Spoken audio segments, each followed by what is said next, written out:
Okay, let me open a paint. Paint. Paint.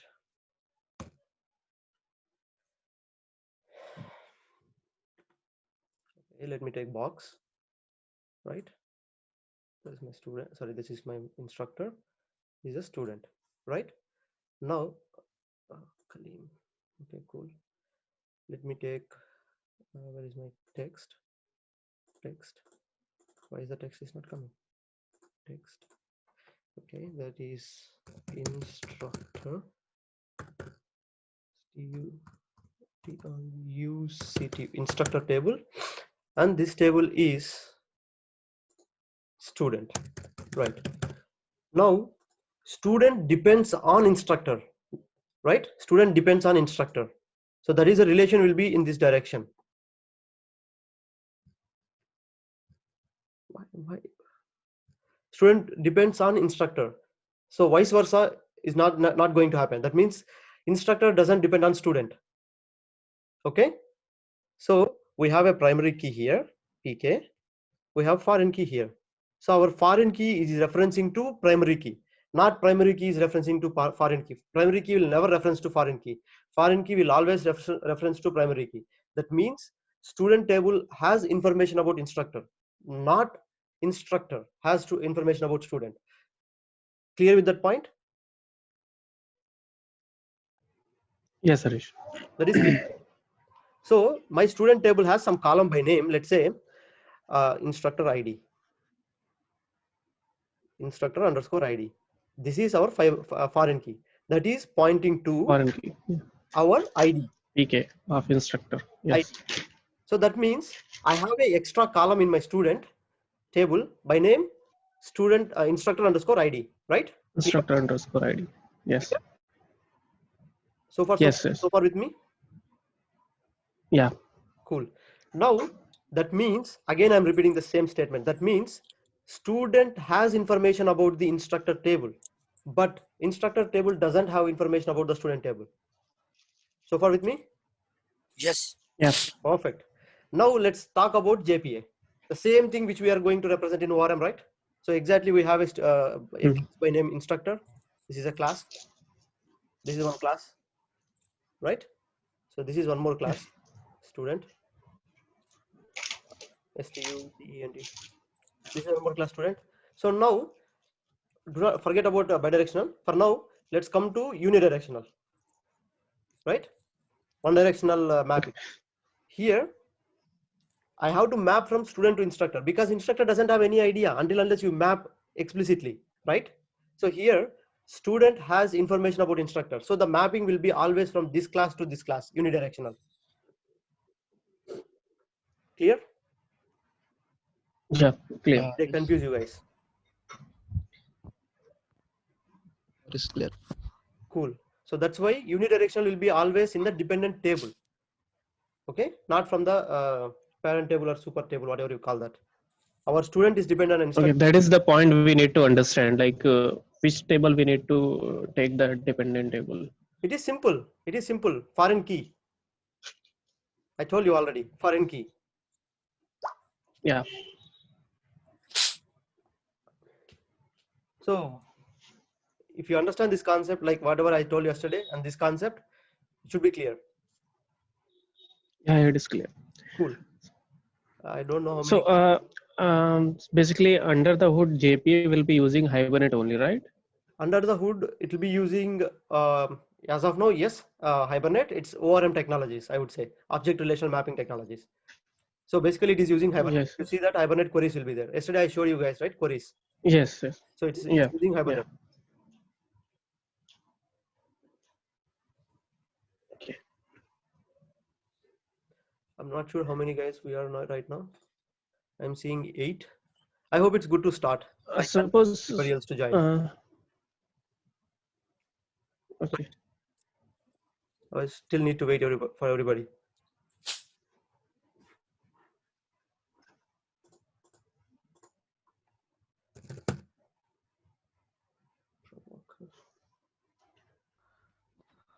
Maybe I think it's good to start because Satya is not joining today. He has some network issue. Satya is not joining today, network issue. right? Csrf Anyway, I'll manager. be sharing the recorded session, right? So they can go through that. Yeah. Right. Let's quickly get into our details. One more thing, Harish, Yes. sorry to interrupt you. Yes. Yes. Suppose if we are having here the bidirectional itself, Okay. then what will be the case? Like at the join column will be there in the student. At the rate join will always be in the even in the bidirectional unitary, Always be always be in the dependent table. That means student table in our case. okay. Then there is one attribute at the rate one to many. Suppose instructor. In the Yes. instructor, we will be having the reference of student, right? Yes. Reference of Like yes. private student, Yes. and No, above that private we will set be of using. students. It's one to many, right? Set of Sorry, students. yeah. Set or Set or list list of based student. on your Yeah. constraints which you used. Yes. So at the rate one to many will be there. Inside that one attribute is mapped by, right? That is mapped by, I showed you guys yesterday, right? Mapped by is a column name which we used in the student table. Yes. So we'll be using that which is present in the student, right? Yes. Mapped by. Yes. Mapped by is Okay. a name of the parameter for instructor, right? Instructor object will be created, right? A parameter by name instructor. So that is a Yes. mapped by column. Whatever the name you give there, that will be the Hmm. reference for our instructor table. Okay. So explicitly, we are not going to use anything about Hibernate in our application, right? Nah, not required. Yeah. So see, Okay. everything we can do using, I don't have to go for entity manager. See, in Hibernates, basically we'll be executing the queries using entity manager. So here we don't have Yeah. to do that because they already wrote everything for us, right? If you want, you can do Mhm. that. It's still, see, I'm telling you again, it's a ORM. Basically, it's a ORM. It will provide you entity manager if you want, but we don't have to do that because they already did the hard work for us. They want us to use their functionality which they created. Yeah. Okay. Got it. Cool. Thank you. No worries. Any questions? Any other questions? Okay, let's quickly start with some revision very quickly, not more than 5 minutes. After that, we can straight get into the concepts which we couldn't discuss yesterday. I will show you guys today. Okay, after that, we'll go into Spring Security.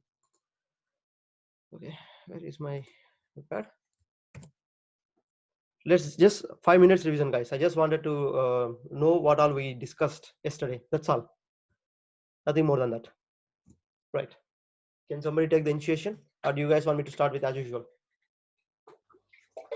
We start yesterday mappings, relationship mappings, means type of mappings, Okay, discussed about mappings.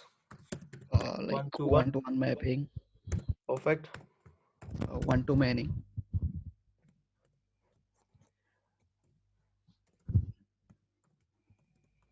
Too many. one-to-many-to-one, Many to one. another one many-to-many. Many to many. For your information, guys, so all I have to tell is only about how you use JPA in Spring. That's all the configuration I have to show. But as I know, there are so many freshers, so I went and I showed the other things as well. Right. So it was Yes, we assumption have that this. everybody knows ORM for this session. Anyway, I guess I covered most. Yes, next please. We have discussed about some annotation in that application, Yeah, like we used @join, right? at the join column, @join column. and Pardon my spellings. Yeah. also we have used some mapped by. That's not an annotation, Yeah, it's but just an attribute in the yeah, one to many or many mappings mapped by. yes. Mapped by. Okay. And I showed you like what is cascades. That means when you're dealing with insertion or deletion or updation or anything, right? So that will come into place. How it has to behave when there is a referential integrity available. That means when there is a when some other table is referencing to our table, right? Cascade. Right. What else we discussed? About security. No. In the JPA, we discussed something else, right? Like how to write a query, optional query by using query @query. Yeah, at the rate query, at the rate query. Yes, yes.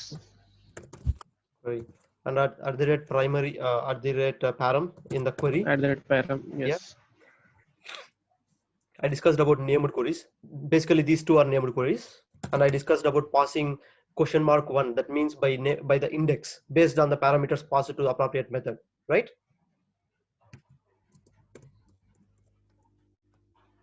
Like question mark one based on the index. Next, please.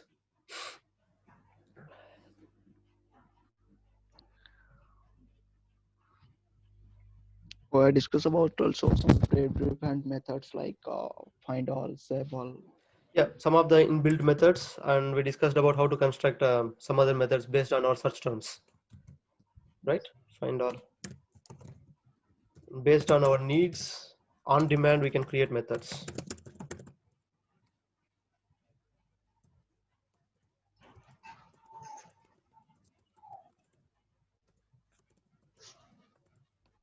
Okay. Yeah, in the last we just talked about the pageable and Sorting. third or things. Pageable Sorting. and sorting, but I will show you guys how they work together today. Okay. Yeah, sure. Sorting, right? And then we went to Spring Security. It's just a introduction about Spring Security. That's all. Cool. Right. This is good. Now let's quickly go into the JUnit test case, which I promised that I'll be showing about reflection. But before going there, how many of you guys ever heard of the concept of reflection? What exactly is reflection and where we can find? Can somebody please tell me? Because basically there is nothing to do with the testing. It is part of core Java libraries. Yeah.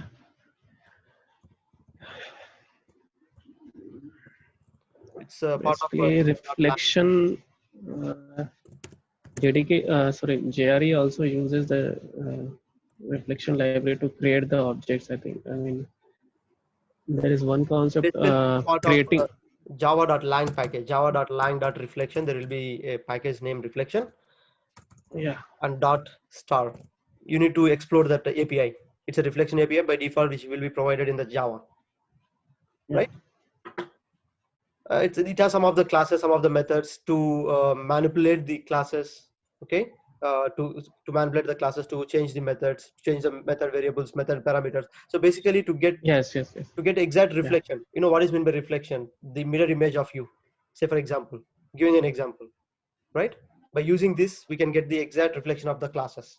So that's why we need reflection, right? There are so many uses of reflection, so we are not going to touch that. But today we will see how to test a private method using reflection. That's all, right? Yesterday I thought a lot about that, but I couldn't get any of the best possible scenario apart from this. If you guys want any specific scenario, please let me know. So, oops, yeah, right over this one. I'll be changing this. Okay, I'll change that to private method instead of public. But remember guys, we won't be testing private methods. Get map. One more question here, since we are discussing about private methods. So what is the need for private methods? From my understanding, basically, so if you follow appropriate coding technology terms and conditions, or best coding practices, so you will not be writing more than 10 lines in a single method, right? If in case you cannot complete your logic in a single method, you will be calling a private method, okay? Which means that is specific for the usage of that method, the public method, which we couldn't create completely.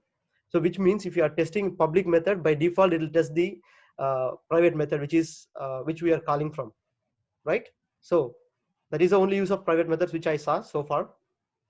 If you guys have come across any different usages, that's okay. Please share with us. If else, we can continue. Right. So I hope everybody is clear with this functional, right? We are just splitting and sending the string back. That's all. I'm taking the same layman example again. Okay. Now let's see how we can do that. So again, I'll be writing one more test case here. Again, guys, reflection has nothing to do with the testing. get map private test. My naming convention is bad here, but you have to follow appropriate naming convention. Test. So how can I get the method details? Because private method means it's not the scope is not visible. Excuse me. The scope is not visible outside of this method, right? Sorry, outside of that class. So for that purpose, to find out the method name, method signatures, and everything, so we will use a reflection. Okay. Say for example, I'll be taking everything whatever I need here. I need a string to pass. Now, first let's get the name of the class. Our name of the class is splitting the string. I'm getting a reflection out of this class, guys. So class get declared methods. So you can, there are so many options, whatever you want, you can choose from. Fields, variables, constructors, everything you can get. But I need declared methods. That too, or not all of them. I know the method name. I'm not wrong, there is a method name. Get map. I know the method name, right? And I know the parameters which I'm passing. See, these are the parameters which you are passing to that method. For example, in our case, I'm passing string. This is string. So that's why I know the parameters. So I'll be sending this string dot class. And this is string again, the method name actually. If you talk about the signature, this entire thing is signature. That's all. Right. Now I got the method. So there is some issue with this because it will throw some method not found exception and all those things. So let's add the declaration. And that's all. Cool. Now it will return me a method. If you see this get declared method, so there is a method by name in the java.lang. So let's use that. Method equal to, that's all. Now I got my method. All I have to do is, okay, let me import that. All I have to do is invoke that properly. Reflect. I need it from reflect. Okay, now I have the method. All I have to do is access the method appropriately. But before the accessing, guys, again, I'm telling private methods, the scope is only inside the class. So we cannot do that. We cannot access them, even though by reflection. So what you have to do? You need to set accessible to true. That means your private method should be accessible from outside of that class. So for that purpose, I'll be changing that method style. Accessibility. Set accessible to true. So now I can access the method. All I have to do is just call that method. So something like method dot invoke, and I need to pass the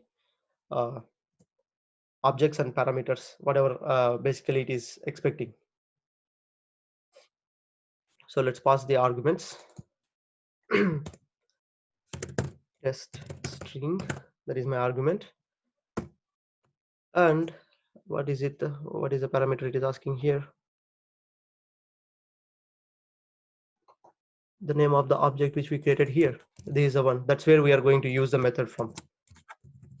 So whenever you are invoking, you will be invoking the method by using the object name, guys. Unless it is static, we'll be using the class name. So that's why I'm passing the same object here. Again, there is some issues, method not found, illegal state exception, right? So it is going to give me an object as my result. So in fact, I am expecting a map, right? A map of string comma my, I guess, long. Let's name it map, and it will give me an object. So I'm going to typecast it to hash map. Map of string comma long.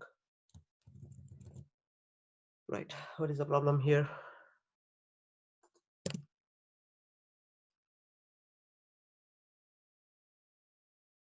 Cannot be resolved to a type.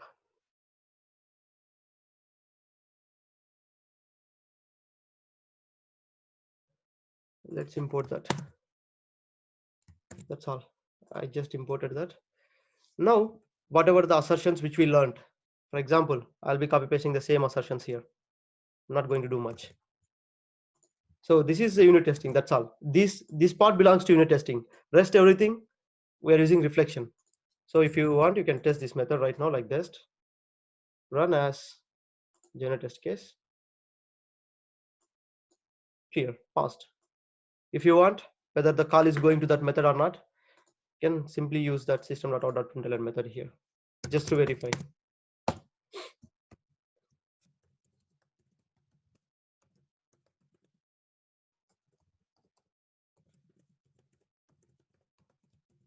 Method call using reflection. Run as general test case. Right. So, any questions, guys, on this? Because we didn't discuss about reflection, but I just told what exactly is reflection and what we are going to do. There are so many functions. If you go to this using reflection concept, so you can access them. But anyway, this is how we are going to test a private method. But fortunately, we don't have to test our private methods. By basically, if you test your public method, that by default anyway, it will call the private method.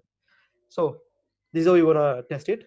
In some cases, if you don't want to test, if you don't want the call to go to this private method, again, you can mark them by using this time our mark.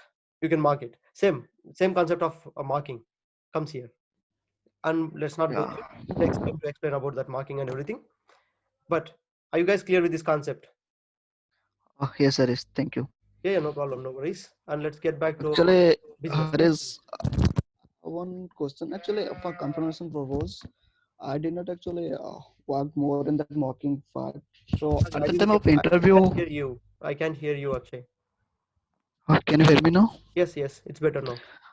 Yeah, I said I did not actually worked more in that mocking part. But Okay. at the time of interview, I got one question like, what is spy object? Why you use spy object? Because as of I know, we have like one method like when and then method. Like when this method is called, then we have to return this it returns some value and that Okay. mocking. So why you use spy That's object mocking. actually? Spy is just to spy what is happening, just to look at the method, what is happening. That's all. There is no particular use of that. I mean, like for marking purpose, we don't need that actually. Spy. Oh no, actually I got the interview question at when I give the interview. At that time I got that. Yeah. Spy there is usage, but when you compare with marking, we don't have to do marking with spy. That's what I mean to tell. Okay, These are okay, two Harish, different thank you. concepts. Okay, Harish, thank you, Marking, I thank you. just showed you, right? So use marketo, Mhm. mark it. That's all. See, spying is different concept, marketo is different concept. That's what I mean to tell. There is nothing to do with the spying here. Okay, okay, yeah, thank you, Harish. Sure.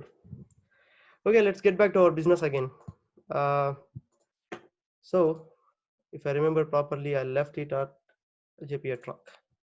Right. So yesterday, I promised that I will be showing the pagination, but how far you guys understood about pagination? I gave with an example, right? For example, our consumer, the person who is going to consume our services is a front end, let's say, and he has capacity to show only X amount of records, right? But we have like more number of records than what he can show in a single page. So at that point of time, so there needs to be compatibility between front end and back end, right? So this at the point of time, this pagination will help us. Actually, they can query saying that, hey, I need this page and only this many records from our page. So in that way, we will be sending the exact same records, whatever he asked for, and we will be showing the same exact records in the front end as well, based on the query. Right. Any questions on that, guys?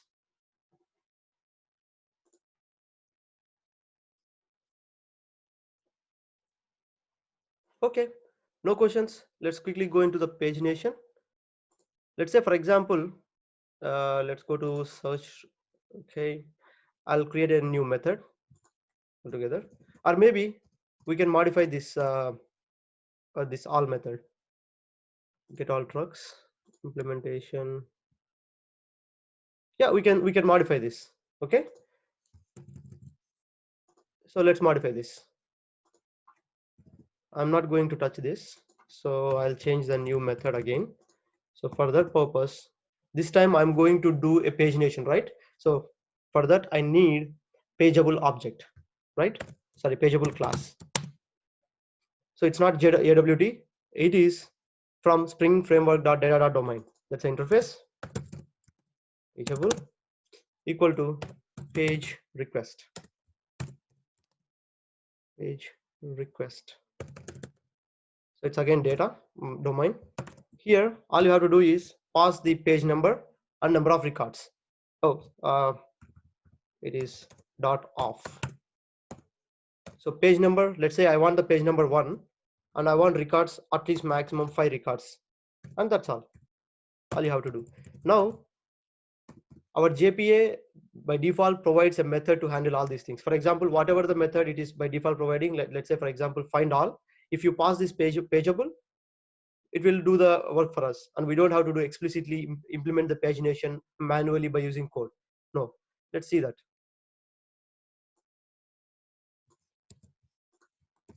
It over here and pageable. All I have to do is just pass it.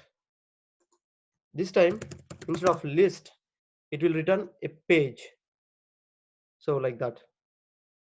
So I'll be returning to the page. We can convert list out of page also, it doesn't matter, but page, if you understand my paging concept, exactly there will be 5, or in our case I'll be getting a single page and with 5 records. That's the page concept. Now let's see here the entity, because I want to change it to page, right, from list. If you want, you can get list also. Say for example dot list to list. That's all, you will get a list. But let's go with the page. It will be easy for the front-end user also to query based on the page number, because there will be some information about the page. I'll be showing that in the response, how we'll get the response. Okay, change type of to page. Okay, and I'll be changing. Okay, and that's all. We are good. All I have to do is call this query. I guess my server is not running. Let me run it.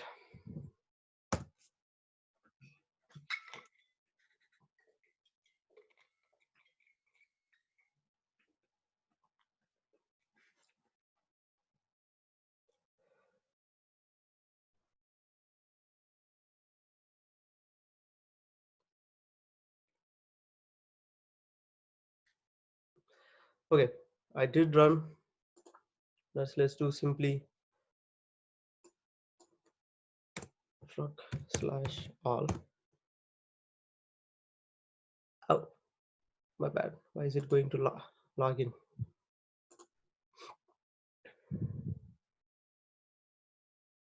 What is my 8899, right? You have used security, it seems. Spring security. So many The security password is there. happening here. Cool. By mistake, I included security details, guys. Sorry. I'll be revoking the security here. I've been practicing about a little bit about security, so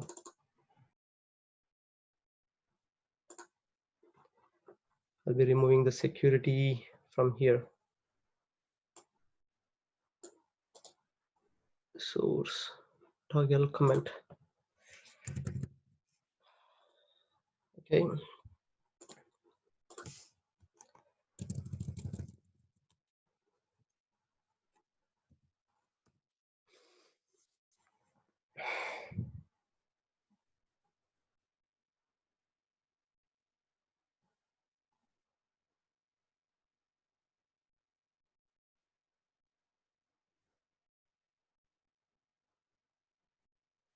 Okay.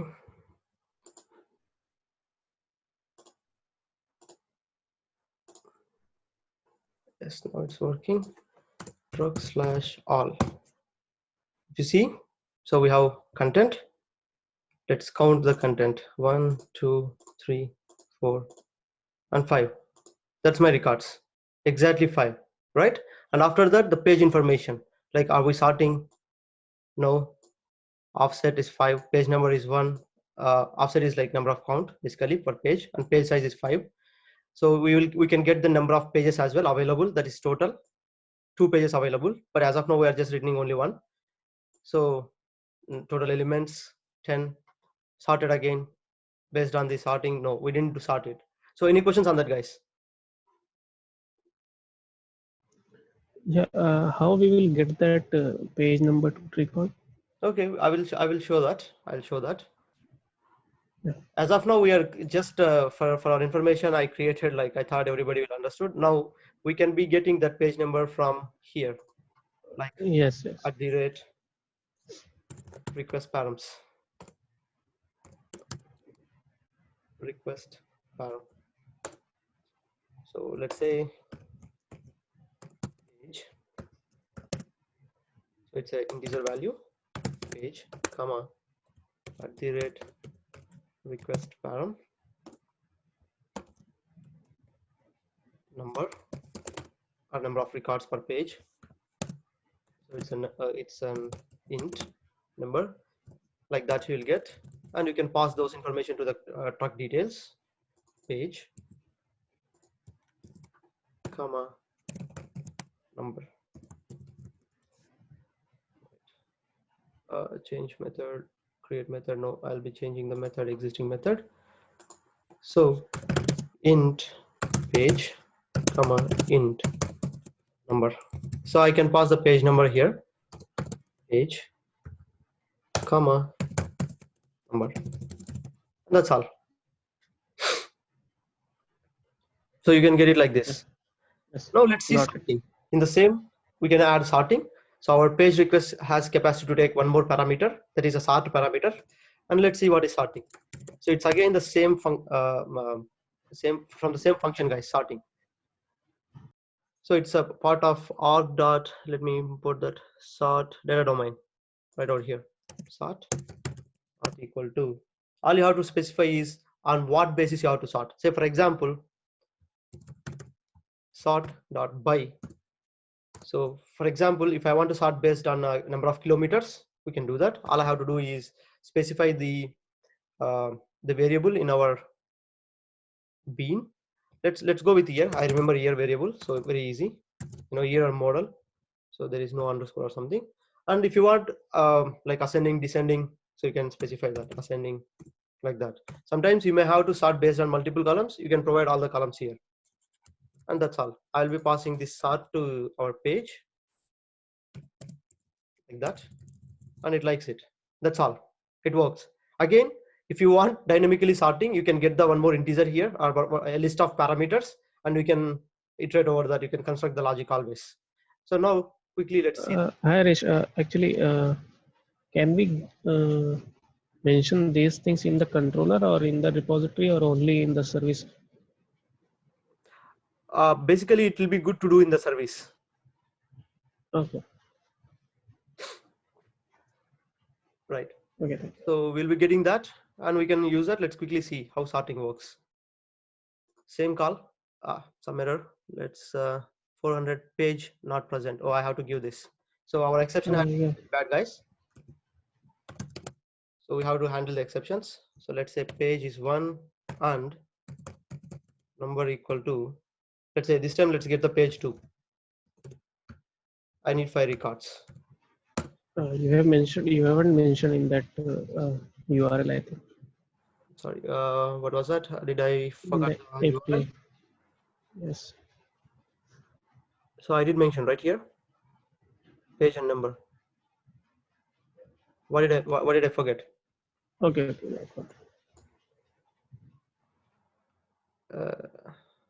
Okay, let's search for the 1 and 2. There is, it doesn't like it for some reason.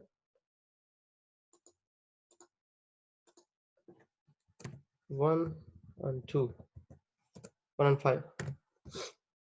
Yeah, now if you can see, we got some sorting here based on year, right? So 2016, 2016, 2017, 2017, 2019. So it's sorted based on year. So any questions, guys? I see there is a question. No. Okay, any questions? Cool.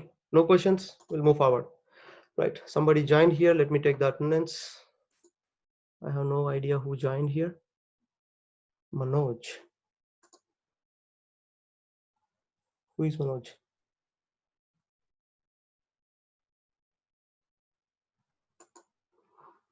Okay. Anyway. Cool. So no questions. We can move forward.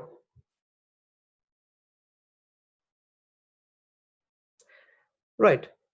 Now let's go into Spring Security. But before going and implementing everything, so as usual, I just wanted to tell you guys how it works, right? Basically, from where we'll be getting the information, how we will be dealing with the Spring Security. Before going to everything, guys, before going to the implementation, actual implementation, I want all of you guys to know that you will not be working every day on the Spring Security, right? So it's just a one-time event for if you are building a new microservice, if you are able to get that authenticated properly at the beginning, and that's all. You won't be modifying the code for Spring Security.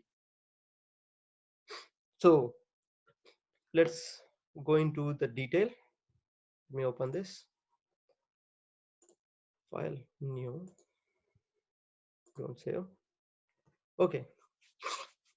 So if you remember properly, it's just like a person in between uh, our application, right? So considering this as our application, so if somebody is trying to, let's take this as our security guy.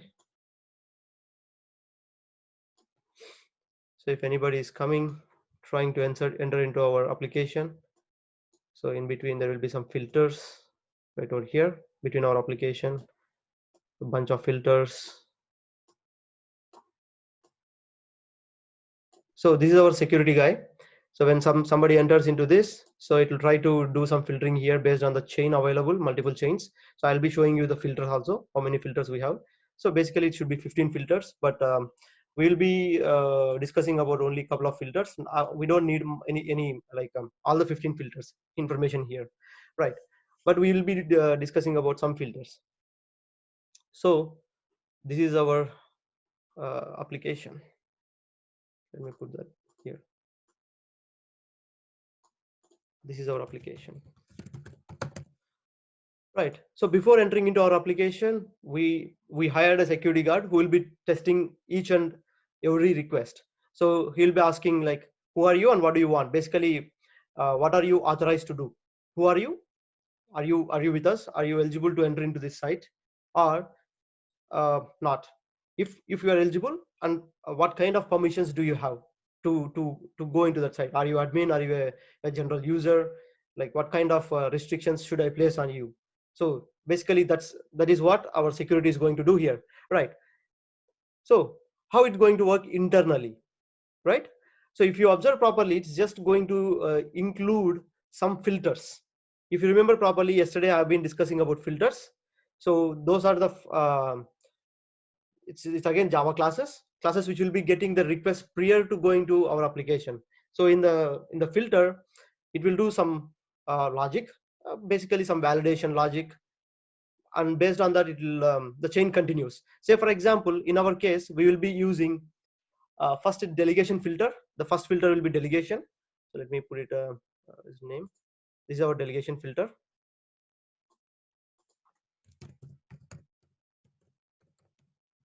Delegation filter. Basically, the job of this delegation filter is to forward the request to appropriate filter. Right. There are some bunch of 15 filters. We are not going to discuss about everything. So we will be discussing about username password authentication filter. What exactly is that job? Let me put that. So username authentication filter. So what exactly will it do? Right over here. I cannot drag it. Can I drag it? Okay, what exactly will do here? Let's say it is going to the application username authentication filter from delegation filter. So what it will do? It will verify the username and password as the name says. So it is going to look up for the username and password, okay, in the authenticate, um, and it will try to do the authentication. And after authentication is successful, it will be forwarding the authentication to next filter in the chain. It's a chain of filters, right? So next in the chain, right? So once it is successful, it go here. If there is a failure, it will return saying that 401 exception unauthorized. Next, we will be speaking about security context filter.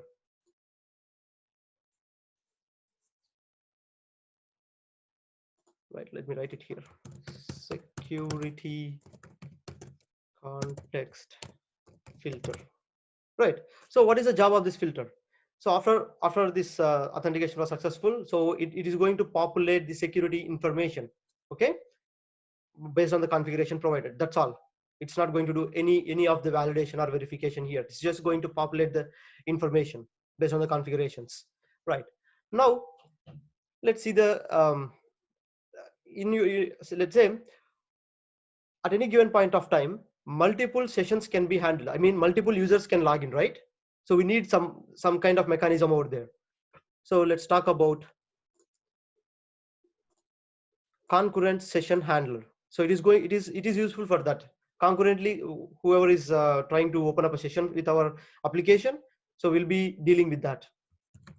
Concurrent session handler, session filter. Right. And at the end, we'll be discussing about the last one is, which for now, we'll be discussing about the default login filter. Right now, we just saw that login page, right? So that is default login filter. DEFAULT, default login page generation filter. Right. So whenever there is a request coming, request came to our filters, basically from our delegation filter will be directing to this. And based on the authentication, let's say for the first time I'm coming, I didn't authenticate it. So that means I have not provided my username and password. So if we don't provide any kind of configuration, by default, there will be a page generated, just like we saw right now, like it was showing up the login page. So that I didn't create, it is created by the filter, right? So that kind of information will be handled by default login page generation filter. So basically this is core which we need to know about this for this session, but there are some other filters. So any questions on that, guys?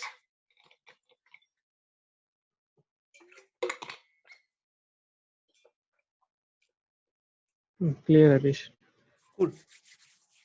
So let's go and implement this functionality. Right. For that, I need some security, guys. So that's why I'm going with, I already included this because yesterday my Maven was creating some problem. So source toggle remove block comment. Right. I don't need this JWT. That is for the next session, which is in the next after this security, basic security. So we'll be speaking about that. But for now, we need this security. That's all. So there is a, if you remember properly from our discussion about the benefits of using boot, so it comes with a starter. I don't have to include multiple dependencies. So it will group the dependencies and gives me as a starter. So all I have to do is just include this and work with it, right?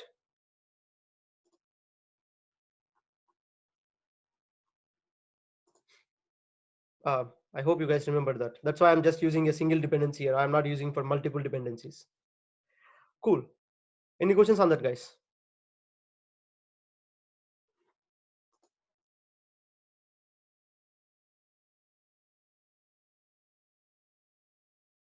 Okay, no questions. Let's move forward. Right. For this purpose, I'll be creating a simple package which will handle our security, all security related information. So because I don't want to mix with the regular logic here. Okay. com.truck. Let's name it security. Package name. First, let's start with the configuration. The configuration required for our to getting this security implemented. So always, whenever you are implementing some new functionality, we need a configuration. Say for example, we dealt with JPA, so I need to enable the JPA in our boot, right? Similar way, I have to do the same here to tell my IOC, to tell my Spring that there is a security configured. For that purpose, we need to use some annotations, which we'll be seeing in some time. Excuse me.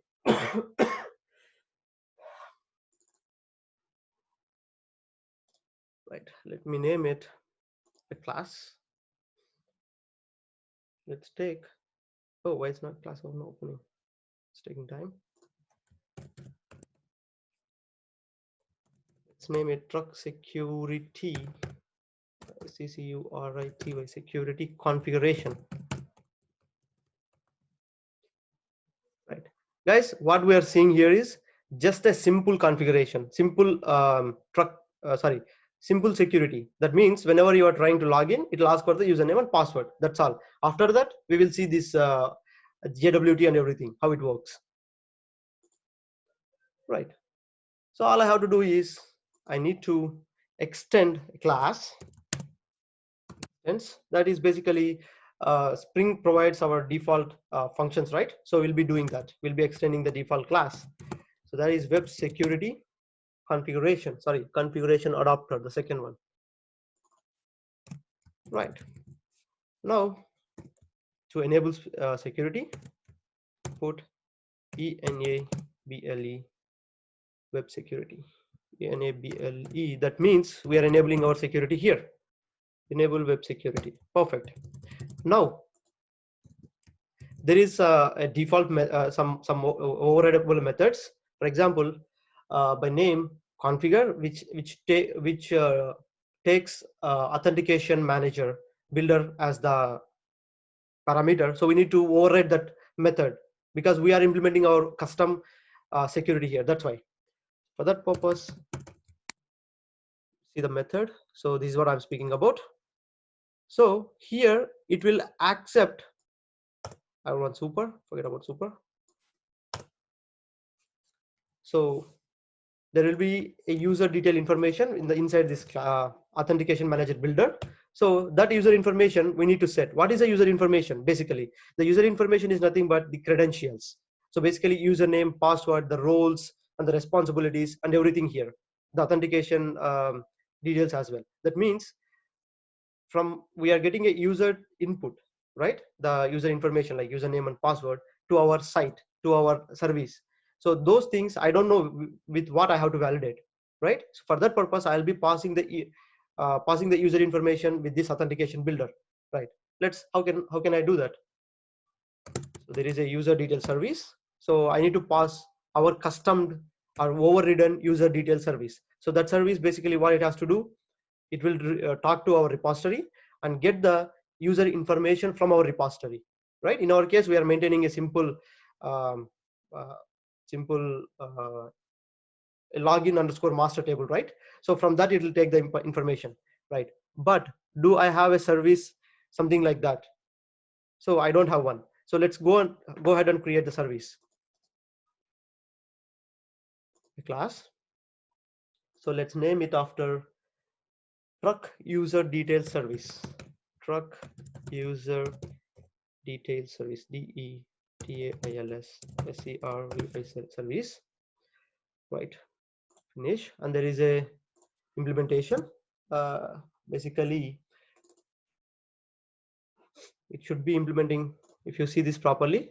So it is Authentication Manager. It is expecting that we are setting a user detail service, which is a predefined service available in our Spring. So we need to we are overriding that functionality, right? So we need to extend that service, and we need to override some methods. So let's extend that user details service. Details service. Where is that? DETAILS service.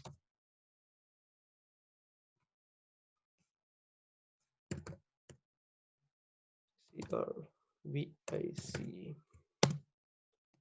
Find user details service configurer. Okay. Oops. That's not the one. I have to override user detail service. Why is it not showing up?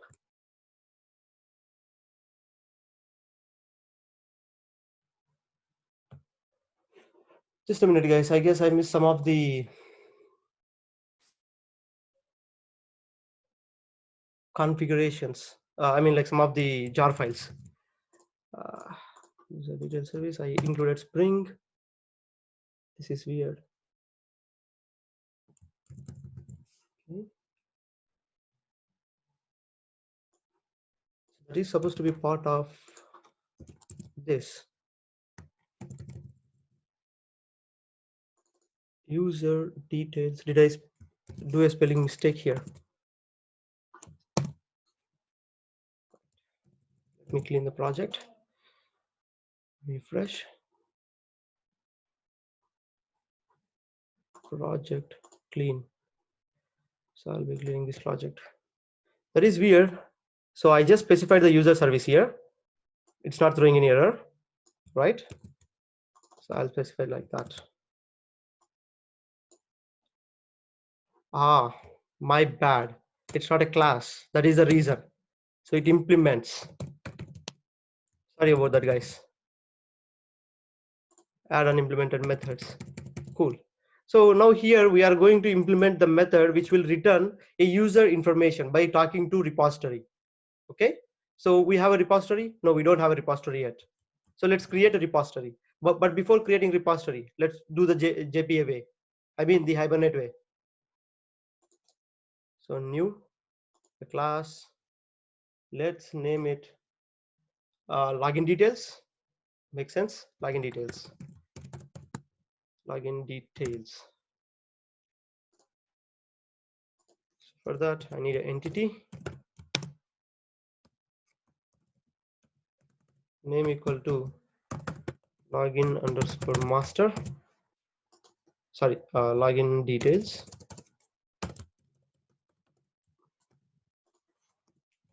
At the red table. So my name basically, if I remember properly, it's login underscore master. MAS. So I hope you guys know what I'm doing here. That's why I'm not explaining about that. So it's basically I'm trying to connect to our database to retrieve the user information. Wait, let me see that. So user details. So it's login master. Okay, so I'm going to have a private method, public variable, public long ID. Let's take ID at the rate ID. Anyway, I'm not going to do any of the insertions or deletions here. I'm just going to retrieve, right? So I need information. So I'm trying to do everything proper way. At the rate generated value, GENERAT generated value, strategy, small STRA strategy equal to generation type dot identity, GNE generation type dot identity, right? Public string. I'm trying to get the username. So it's a column. So this is DB related information, guys. Again, I'm telling. So I'm not doing anything new here. So that is mapped to user underscore name. COLUMN. Name equal to password.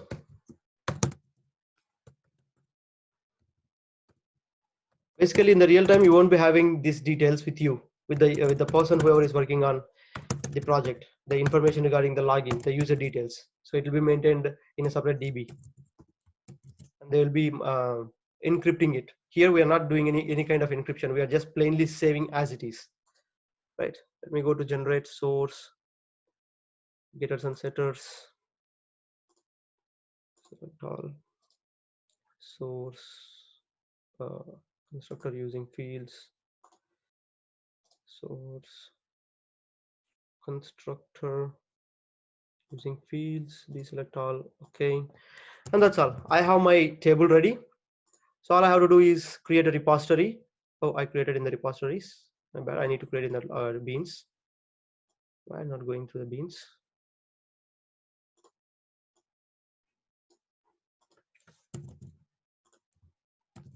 Okay, anyway, so let me create a repository here. Interface. That is an interface.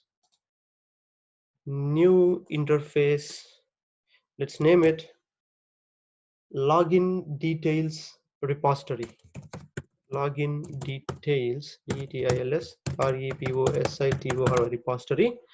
So that implements JPA repository, JPA repository right over here. So this we know that, guys. So that's why I'm not talking about that. Okay, so it is of type login details, right? And it's of type long. Why are you not going to beans?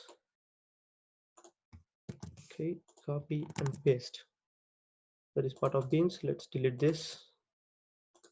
By mistake, I created in our repositories, so that's why I'm deleting that. Right, login details.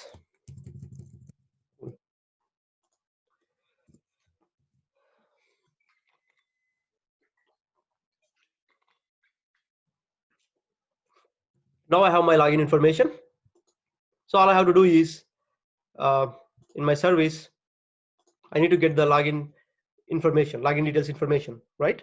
So for that purpose, I'll be creating a repository here. I mean like auto wiring the repository, auto wire. I already created repository, auto wired private login details, login. Sorry, it's not login details, it's login details repository. Login details repository. Cool. So any questions so far, guys? What I just did. All I'm trying to do is trying to get the login information and provide it to my servlets. Basically filters the user name authentication filter, username and password authentication filter, so that it will map, extract the username and filter and map it and decides. That's all I'm trying to do so far. So any questions on that? Right. No questions? Yeah. Yep. Go ahead. Yeah. No, it is clear. Cool. So all I have to do is use this appropriate repository to get my user information. But Spring access or expects us to provide the username and password, basically the user information, in a specific format. And the format is, it has its own user details format. So we need to provide in that format. So for that purpose, do I have my login details in that? No, because see, no database will come up with that kind of information, right? Whatever it needs, always you need to customize until unless you specifically build based on the requirements. As of now, for the existing database, we are trying to create, for the existing service, we are trying to create the Spring security, right? So we, as of now, we doesn't have that kind of support. So what I have to do, I need to create a new class and take the login details and inject that into the newly created Pojo. Let's see how we can do that. Right. First, let me find the user. Let's take this username here. And then after that, I'll be injecting that based on the generation. So by default, if you remember properly from our discussion, whenever I'm trying to search for an based on an ID or a name or a particular record, particular column, so our repository will create an optional class, optional object, that because sometimes we may not have any records. So instead of returning null, they will return optional. So it will be login details. Login details. Why is not login details equal to, so I need to copy this from here, login repository dot find by username, right? Do I have one? No, I don't have one. Again, I'm going back to login details to create. Anyway, I can create it here. Find by username. That's all. So I'll be passing this username here. If I tell to create in login repository, it will create. I'm just using the ID features, guys.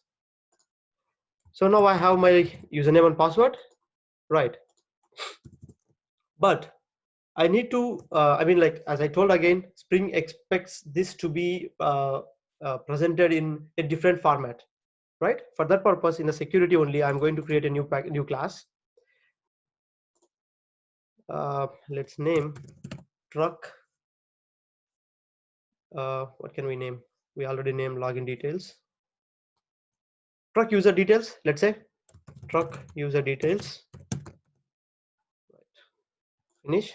Obviously, it has to implement some of the user details. User details. This is the one. So it's an interface which comes with multiple inbuilt methods. Let's go through one by one. What are all these methods? So if I remember properly, I have been telling about authorization or authentication, right? So who has the access to what? And I know you are not. So that is basically which our filter is going to handle. Right here, we need to provide permissions as well, like what kind of permission. But do I have that in our application? As of now, if you remember properly, we didn't create any kind of permissions in our table, right? Let's hard code for time being. Let's hard code. Maybe I'll go with admin and user. So any questions on that, guys?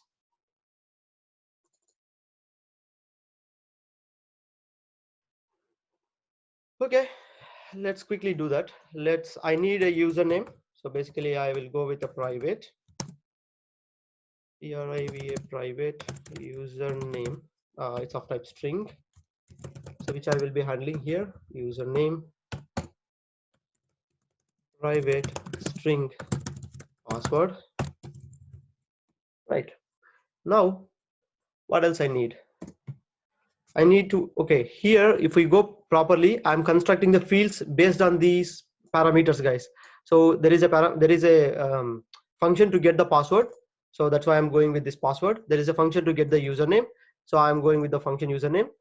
And is account expired? By default, let's say it's not expired, I'll change it to true. Is locked? That depends again. There will be sometimes, let's say if you use your forget password, or if you type your password wrong for 5 times, let's say, so it will be locked. By default, from the DB we'll get all this kind of information. So again, we don't have that kind of information, that's why I'm not doing anything here. Right, is non-locked.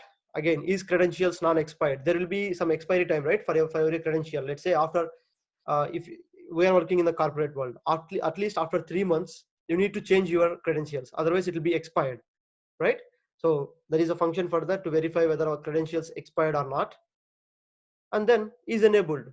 Okay, if you remember properly, or if you have worked with any of the applications, basically we don't delete any record. There will be a Boolean flag, disabled or enabled, that's all, yes or no. So that's why we are using this field here. It's not we using, it's basically the default. We have it in the user details interface. Okay, so let's quickly implement whatever we need. Okay, I went through that too fast. Do you guys have any questions, or am I going too fast about that? No, it is clear, Rakesh. Okay, cool. Private. So I'm going to use a Boolean variable to enable this. Everything is active. That's why. Oh, spelling mistake. BOO Boolean. So let's active. ACTIV active. Okay. And I need, for this particular thing, I need a list of authorities. Right? It is expecting a collection. I can pass a list as a collection. So I'm going to do a list.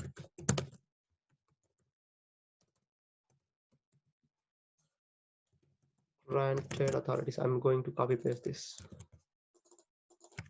Right, why is it throwing error? I didn't include, sorry. Detail. Let's make a variable name authorities. AUTHORITIES. I'll be doing the same here. I don't want to do mistake, copy paste. Right, capital. Okay, now I'll be constructing a default constructor, sorry, parameterized constructor. So that is truck user details. Right, so I'll be taking and it's good if I construct it using the IDE features. Source generate constructors using field. Perfect. So here I'll be doing some manipulation instead of just setting everything here. Okay, let's say I need authorities, right? So I won't be getting authorities here. I won't be taking Boolean. I just need only 2 parameters. So by default my Boolean is true. So I don't want somebody else to pass true or false. Always it is true.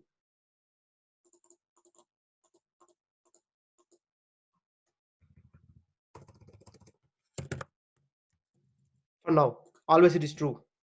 Now I don't have authorities. So what I have to do is, I need to construct authorities. For that purpose, let's say for this demo purpose, I inserted one more user by name Spring. So and one more, there are already a user, Harish. So for Harish, I'll be granting permissions like admin and user. For Spring, I'll be giving user permission. Okay, so just to show you guys what is the difference, like how authentication works. Sorry, how authorization works. Authentication and authorization both together. Cool. For that purpose, let me take string array equal to null. I'm going to do a if else condition. Just checking my username here. User hard coded. It's not required, guys. For our understanding here, we as of now we don't have a database again. I'm doing that. Otherwise, you don't have to do this. All you have to do is pass take a default constructor and parameterize constructor. Leave it as it is. It works. So username dot equals, not ignores case. If it is Harish, then I have to do something that is arr equal to new string of. So I'll be passing the parameters here. Admin, come on. As of now, I have only 2. Else, just 1. You can pass n number of roles, guys. That depends on your needs again. That depends on the way you build your application. Right. Cool. Now I'll be assigning that arr dot. It's a list, right? So I'm going to convert arr device arrays dot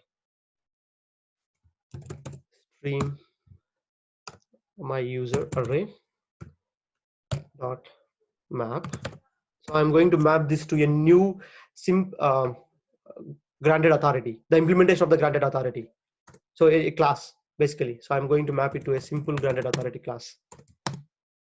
Simple granted authority. This is nothing but the authority, guys. The admin, user, anything. It can be anything. So this is Java 8 feature. So I'm using a simple new dot collect. Collectors dot to list. Where is my collector? COLLETORS collectors dot to list. Right. That's all, guys. So any questions here? Any questions on anything?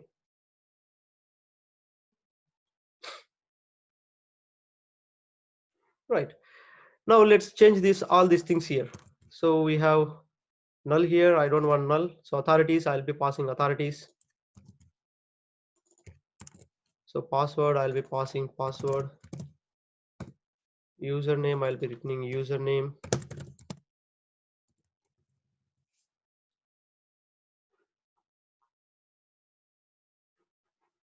Right. Is account expired? I would say everything true, true, true, because I didn't have that information as of now. So it's not expired. Is non-expired. Is non-logged. Yes, it is not logged. So that's why it is true. Is credentials non-expired? Yes, we have active credentials. Is enabled. The user is also enabled. We didn't disable the user. Perfect. So now I have the information which I'm looking for. So I will be going to this class here, and I will be mapping those information, mapping this login details information to the newly created class. Right. How can I do that? So it is optional, right? It is an optional. So I have to do, first I need to find whether it is a null or not null, right? So for that purpose, I'll be doing this. So if there is a null, I don't want to continue the flow, which means I couldn't find any user with the matching name, right? So I have to throw an exception. Login details dot or else throw. I'll be throwing an exception, right? Or else throw. So this is a Java 8 feature, guys. I hope you guys are aware about these features. Okay, I'm going to take an empty array, sorry, empty parameter expression. So I'll be throwing a new, there is a by default default exception provided by Spring. So I will be using that username not found exception. Username not found exception. So with your message format, let's say can't find, okay, not I, so not able to find, not able to find user with our username. This is just exception, guys. That's all I'm throwing. So if something wrong with our username, that means our it's not available. So just I'm throwing that. Cool. Now, if not exception, that means we have a valid user. For that purpose, what do we have to do? So I'll be mapping the information from login details to the newly created bean. Login details dot map new. Sorry, I'll be using the function again. Truck user details security colon new dot get. Okay. So what is the problem here? Let's see. Login details is not applicable, right? What is the problem?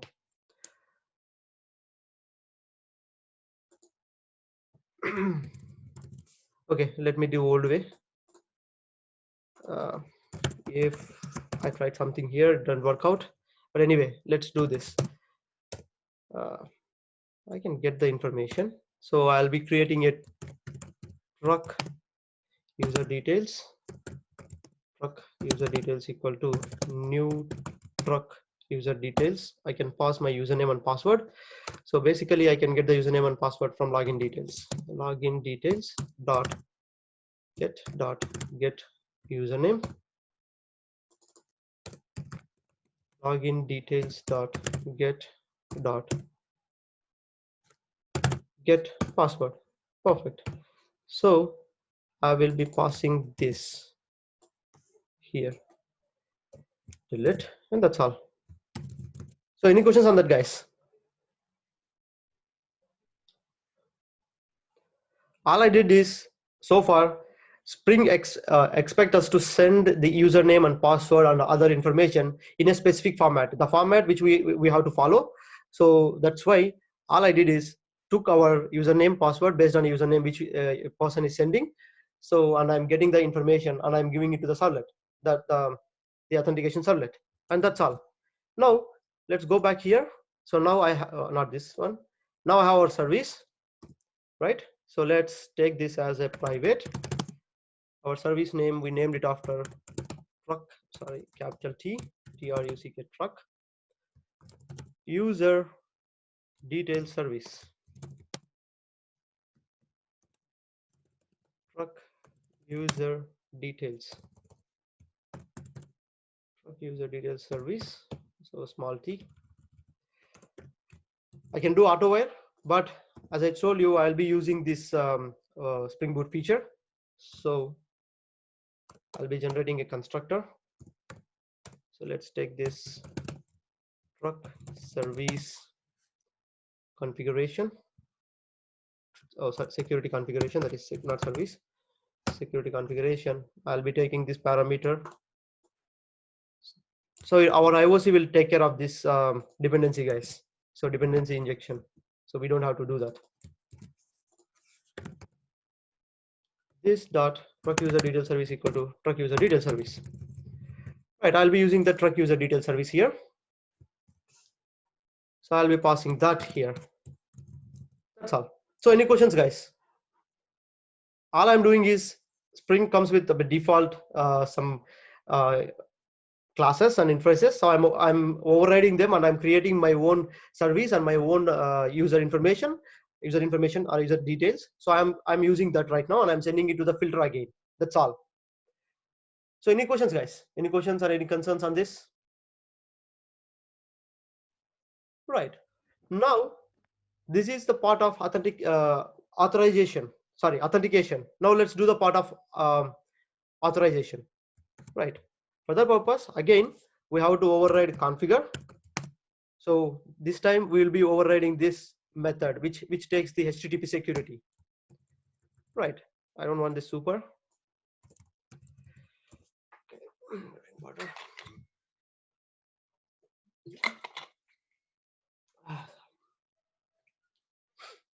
So I'm taking this object, security object.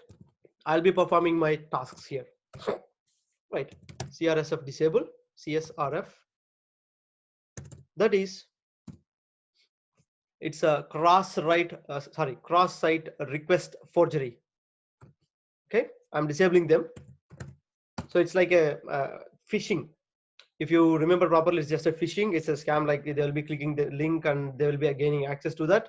So it's more of the phishing type guys. So it's that I'm disabling all those kind of requests which will be entering into our site. So I'm disabling them.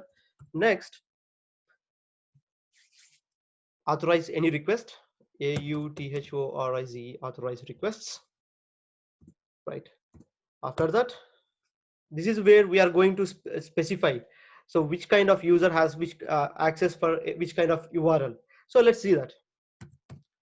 And matches. So this is where I'm going to specify. Let's say now let's go to our API. Let's get some of the URLs. Okay, search. Basically search, I'm giving ability to search for all the users, right? Like that. Dot has any authority. So let's take it as user. Okay, for user you can search, right? How about administrator? He can search as well because I already specified. Go down and matches. And what is other URI which we are dealing with right now? So that's truck details, right? Truck details. Whoever is coming with for truck details, he should have the authority of type hash authority. No, has any authority of type admin. So only administrator can access my truck details basically for adding. So only administrator can add, but anybody else can search. I mean, user can search. If you want, you can add multiple here, guys. It is an array like this. Oh, it's a admin.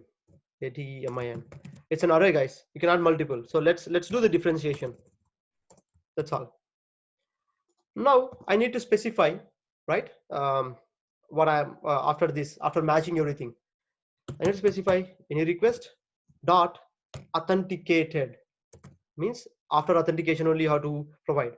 So here authorization, guys. That means if a user is available in my database, then only you have to do all these things. Find for appropriate user for our user. Then if is trying to access this URL, if he has a role of user, please allow him, else reject. Similarly, if he has a role of admin, if he's trying to access this URL, allow him, else request. That is any request authentication. That is called authentication. Right. Now let's see, guys, if you remember properly, we have been discussing about the session statelessness, about this REST services, right? So if I don't do this, there will be a session stored, which I don't want to happen.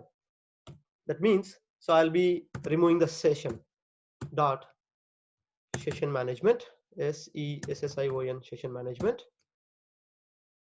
Then session authentication strategy, no policy. Where is my policy here?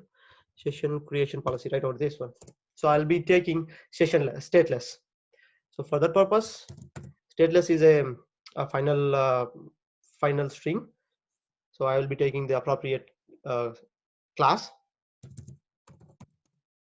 Session create policy dot stateless, like that. I'll be passing that information, and that's all, guys. Right. If you want, you can add a basic security, just basic in the sense like username and password. And you need to, if you have any encoders like password encoders, you can do that. Let me show that. Let me show that.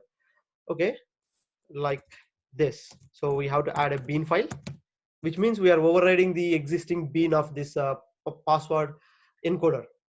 So we'll be doing the private. No, it's public bean, not private. Public.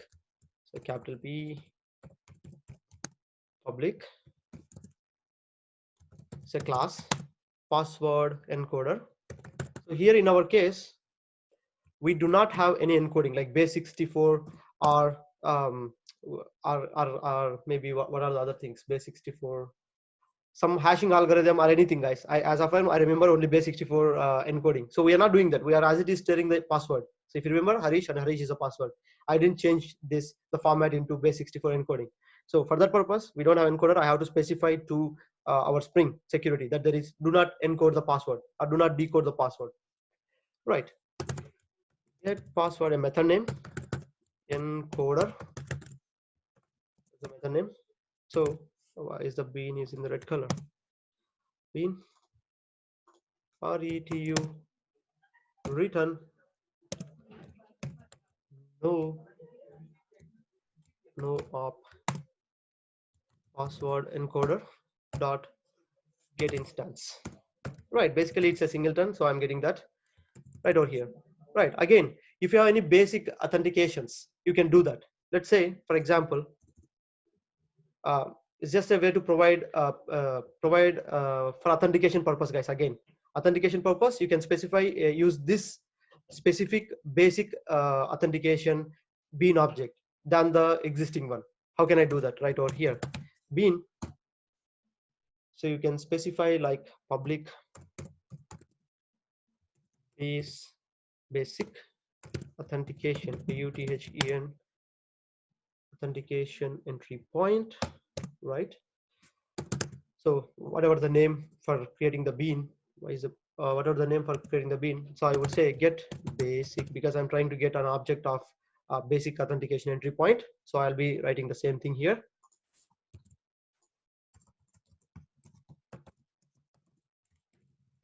Right, I need to return a bean.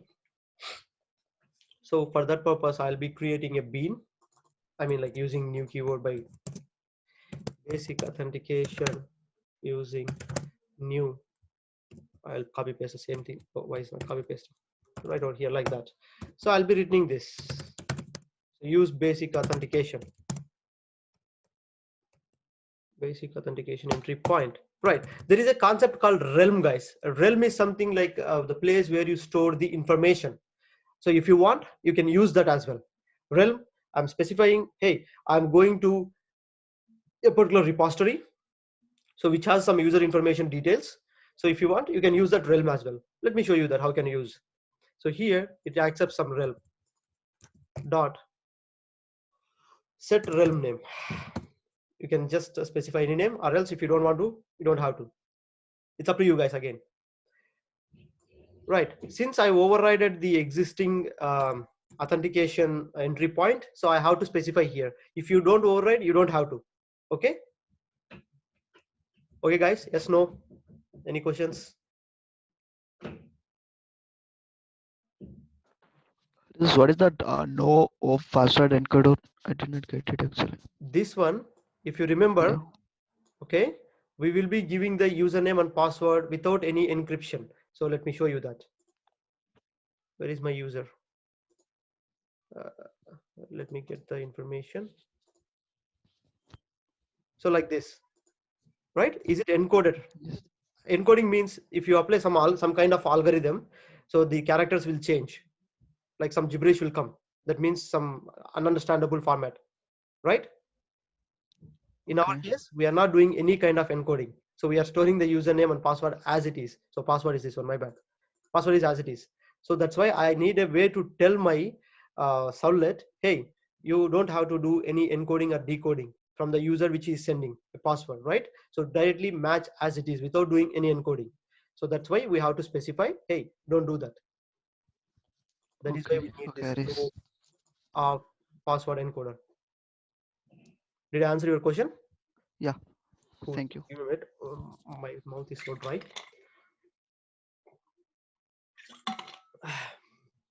Okay. Now I did some changes. Those changes I need to specify again here because I'm overriding the default values. I'm overriding the default beans. So I need to specify them. So instead of this authenticated things, so I need to change something. Let me do that. So right over here, dot.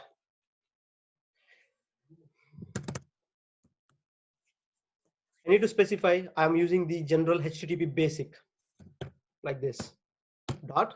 What is my entry point? So just now I did the changes, right? So I override, so not details host. That's my bad. So that's the wrong one. Authentication entry point. So I have to specify this bean here. So it has to come here. Right. Now everything continues again. I don't want this authentication now because I'm telling the new way of authentication. So I don't want that. Session management, stateless, everything works. That's all, guys. Let's have a quick look at our server. If it is running, yes, it is running. Let's go and try fetching some data. Let me fetch this. Okay. Let me kill it, run it. Okay. Did I forget something? Let's have a quick look at it. Everything is fine. Login service. Where is our service? Right. I didn't create the object for this. That's why it's not coming. That's why it's not picking. Service. CRVIC service. Perfect. And where is our configuration? Enable web security. Everything is perfect. Okay. GAPA drop up nested application is user details services class cannot be opened because it does not exist. What does that mean? User details service class. Spring security core. Okay, that is weird.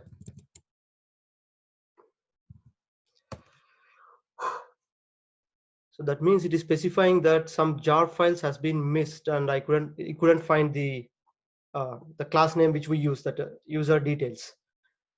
So let's fix that if that is the case. But so far, do you guys have any questions, guys, on anything which we are implementing so far? I know it will come. Okay. Spring security filter chain defined in class path. Okay. Web security configuration class bean. Okay. Authentication class. Factory spring chain class. Get basic authentication entry point defined in class. Invocation of init failed. Illegal. Realm name must be specified. Okay. I didn't specify realm name. That is my bad. If I'm using basic authentication, I need to specify what kind of realm it belongs to. Okay, for that purpose, I will be specifying, let's say, private static final. Let's take realm name, REL. You can name anything, guys. RELEAM realm underscore name. It's just like grouping, it belongs to that realm. That's all. So maybe I will go with our RESTful application name, like RESTful realm. RESTful underscore realm. Okay. Private cannot be static. Sorry, what is this? Final float. Forget about that. I'll be say starting, and it is a string. It's okay. I don't have to declare final. Again, guys, there is no point of declaring static as private. If you want, we can change it. But anyway, nobody else is using our static variable, so it's okay. So let me put that here. Basic authentication entry point dot set realm name. And that is my realm name. Right. Once I have my realm name, I need to specify here as well to my HTTP basic. So it belongs to that particular realm.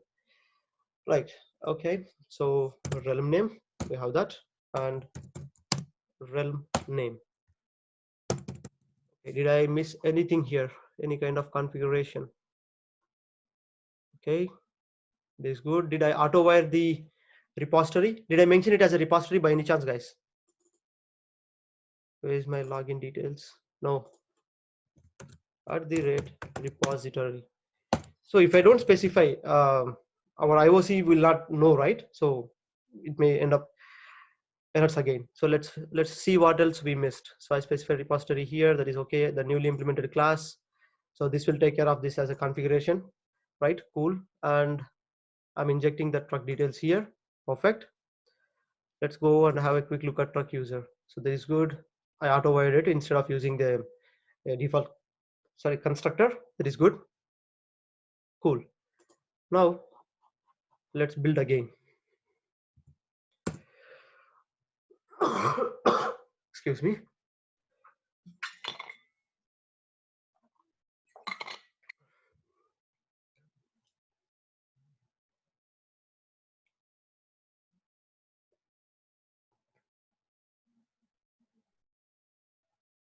Okay, now it started. Let's have a look at this. What is happening? Why is it not coming? Okay, did I miss some authentications here? Uh, sorry guys, it's not supposed to come here. It's not going to our filter. So somewhere we missed our filter mapping. Okay, let's find that out. I'm here. Security enabled, trust. I'm calling this here. I'm adding it here. Perfect. I am getting this everything here. Perfect. I'm authorizing request matches, right? Admin. I added request session management, HTTP basic. Perfect. Realm name. I added authentication entry point. I added basic authentication entry point. Perfect. Right. Authentication realm name. Everything is perfect. But what is missing here? Let me put a system.out.println statements that it is coming to. It's a way for me to understand that it is coming to this class. I'm sure it is not coming here. Somewhere wrong with our HTTP indication. So let me put that here.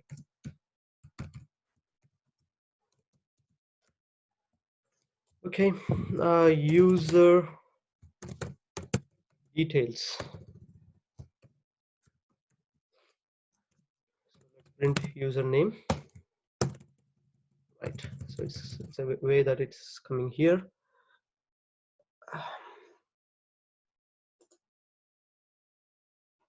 Perfect. I used everything properly. Is it loading? Okay, it's loaded. Let's see that in a new tab.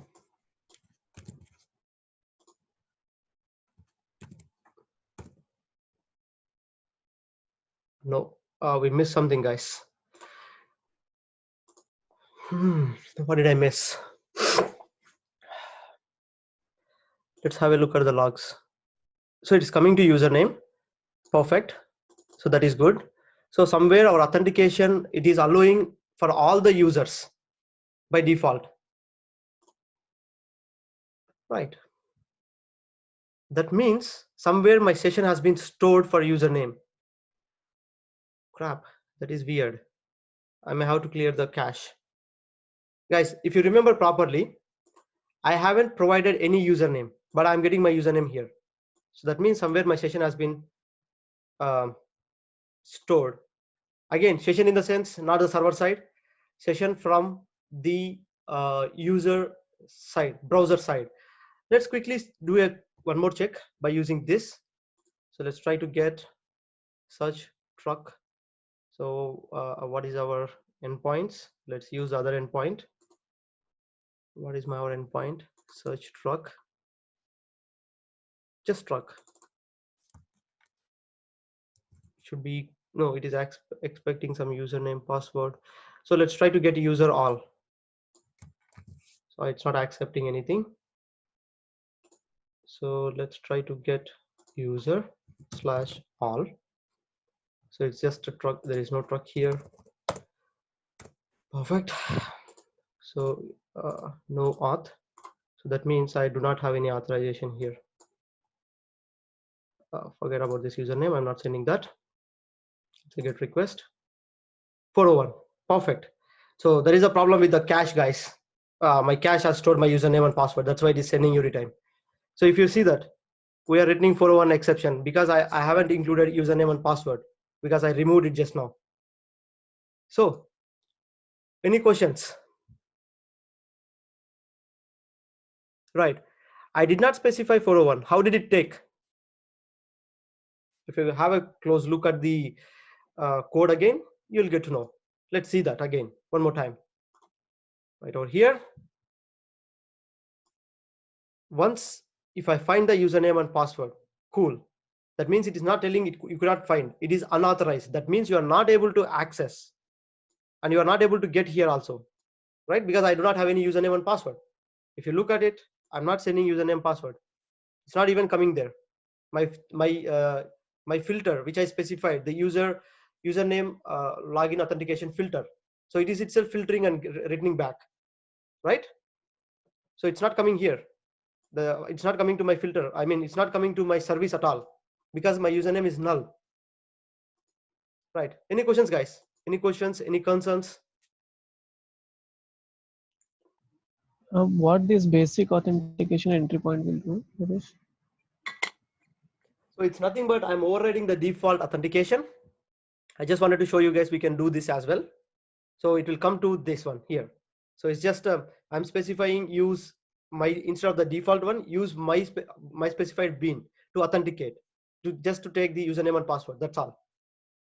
It's not going to do anything specific. So it's just an entry point, guys. It's just an entry point.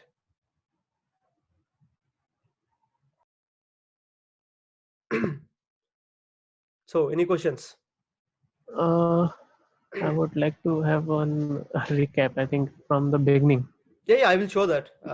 Yeah. I will show with the diagram, like the flow. It will be good. Yeah. Actually, I thought of Yeah. doing that flow. I forgot actually before starting the session. Anyway, I will show how the flow works here. Okay, that will be better for everybody. Right. Any questions, guys? Anyway, I'll be showing that flow. But any questions on this class names? Why I'm using this configure? Why I'm using this one more configure? Okay.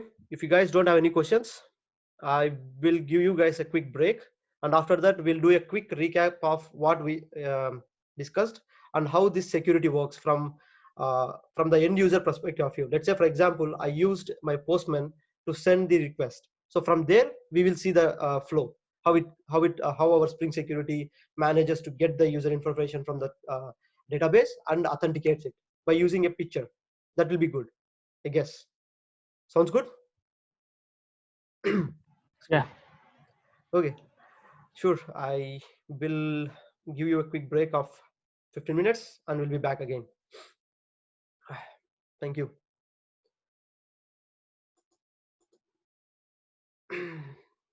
Pause. Hey guys, hope you guys are back at your desks. So we can continue today's the security again one more time. Please let me know if you guys are back at your desks. Excuse me. Yes, two guys. Good. How about the other? I'm seeing like 8 participants total.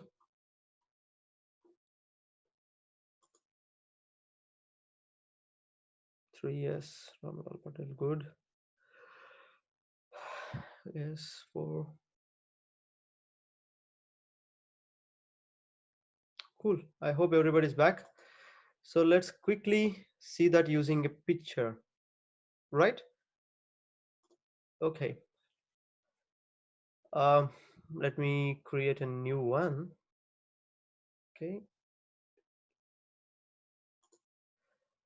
A new one. Don't save. Okay. Let's assume this as our application. Cool. Right.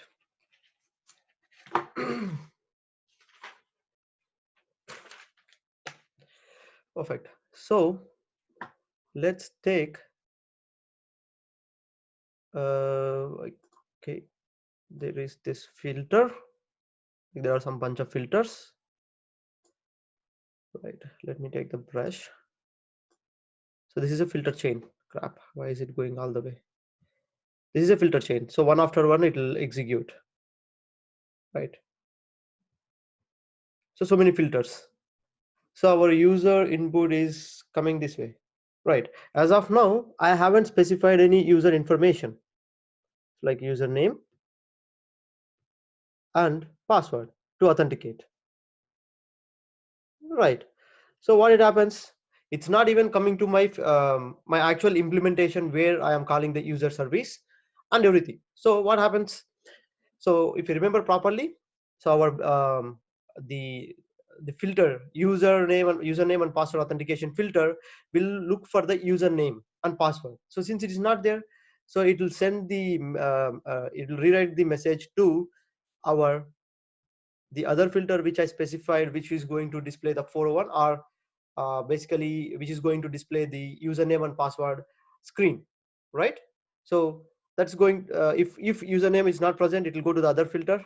Let me write the names properly, so it will be easy for everybody to understand. Okay, I'll write below, guys, by giving appropriate arrow marks. Okay, first checks for this is okay. Let me use this A here. So let's consider this as our user name password authentication filter. Authentication filter, right? So first, what is the duty? It will look for the username and password. So it is not there. So what happens? It will send the, it will delegates the request to, it will delegate the request to one more filter, and that filter is, let me write it here, and the filter name is default, default, default login page generating filter, generating filter. Perfect. So now let me go to home page and pick it up. Right, so this is my name of the filter, right? So since it is going to display a username for login and password, I'll show you how it will be. I just cleared my cache. That's why there are two tabs. I just cleared my cache, so that's why. See this, like this, it will come. So this is the duty of this, the filter which I've been speaking about, the default login page generating filter. Right now, I entered my username and password. Let's come back to this again later. So let's say if I entered my username and password, that is a else condition in here from this filter. So that means it is able to find username and password. So what it's going to do? It's going to send it to another filter in the chain. So let's say it is going to come to security context persistent filter. So where it is going to configure the username and password. So that's security context filter. Where is our security context filter? Perfect. Now everything is after all the process, it will come there. So at the end, everything is valid. Now it's time to authenticate, finding the username and tables from username and password from our table. So before that is the actual logic which we implemented. Say that, let's say right over here. Yeah, I needed this one. Yeah. So right over here, I actually, why is it taking the other one? Okay, so right over here, so all the filters has been passed, right? That means it is actually coming to my actual code. So now here, if you observe properly, I have used a service to get the details from user, right? So let me, I'm not going to close this diagram. We'll come to another diagram and I'll come back to here again. So create a new diagram, file, a new diagram, save.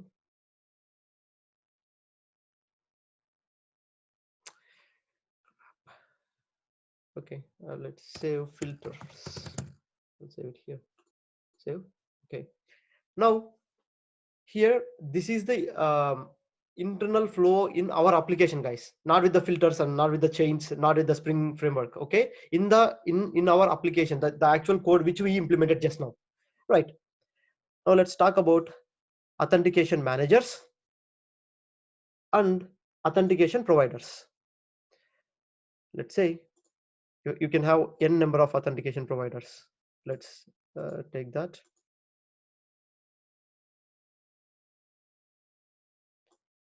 So I'll be doing that. Perfect. Authentication managers, authentication providers. Cool. This is my authentication manager, right? And this is my user service which I just created. Cool. User service to get the user details information. This is my AUTHENTI authentication manager, and this is my, sorry, this is authentication provider. My bad, I've been typing that wrong.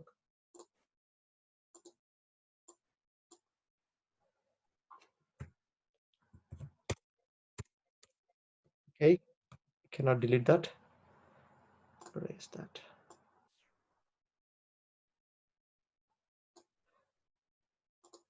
Bear with me, guys. I have to type a lot here for better understanding. So this is our AUTHENTICATION authentication provider, right? And this is our authentication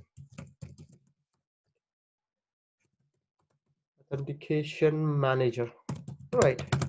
So the call will come to our authentication manager from the filter. So one of the filter, the username authentication filter. So it'll come here. So it will find the appropriate authentication provider. As of now, we have configured only one. That means we didn't configure anything. It is by default, Spring will be configured for that.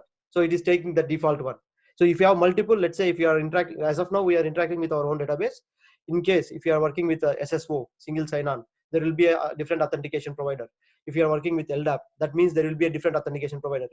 Again, guys, you can work with multiple authentication providers. That depends.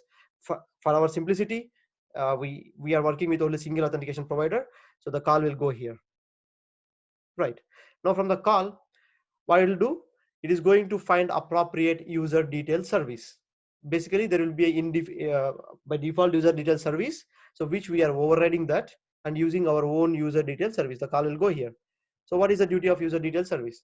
The duty is to get the username and password from a DB. As of now, we connected to DB, so it is going to get that. It can be third party, it can be a REST service, it can be anything, guys. That depends. That is like a source of information where you will find the information. So this is our DB. Okay. So I'm getting the information and I'm sending back the username to Authentication Manager. Right. Cool. So any questions on that, guys, so far?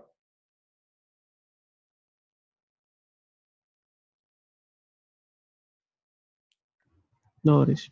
Perfect. Cool. Now, everything is fine. So they are going to validate it, right? Somewhere they are going to validate it here. And validation, based on that, I'm going to send it back. Again, it's going to send to the filter. Again, it go to the UI. That means the person, the calling person, the client, right? If it is 401 or not. 401 or unauthorized exception or something like that. But here we will be sending, remember guys, we will be sending a principal. The terminal is the, okay, the term is called principal. Principal is a person who got authenticated. If he is not getting authenticated, that means he's not able to log in. That means he is providing bad credentials. We'll not be calling him as a principal. So we'll not be providing an authentication object. Basically, it is an authentication object. So it has user details like username, password, and everything else. Let's say, for example, granted permissions like admin and everything. So that will be there in the authentication object. That is called as principal. Principal is a person who got just logged in. If he is not logged in, the authentication request doesn't have anything. It's empty again. So there will be a 401 exception thrown, right? So this is our internal flow. In case if there is a one more authentication provider, you will be doing an if else condition, or maybe you will be checking all the authentications. I don't know the flow. That depends on your implementation. So it may connect to one more like LDAP server, and it will talk to this authentication manager, same all the way back. So there will be only one authentication manager. There will be multiple authentication providers. In our case, our authentication provider is our local DB. So that's why for that purpose, we created a user service and we got it authenticated. So any questions, guys? Any questions on this flow? Or is it too confusing to understand or too complex to understand? Again, I'm telling you guys, see, this will be useful only when you are going to create a brand new microservice. I don't think we will be doing that every day. If we do that every day, I'll be like there's something like hundreds of thousands of microservices. It doesn't mean that you don't have to concentrate, but please, if you ever encounter a problem, you have to know all these things. Harish, can you show the codes like from where it is going to where? It is clear from here. I got it. Code. Okay, let's put a system.out.println statements. Right. This is just authentication, right? So I mean, like, okay, let's put that system.out.println security configuration.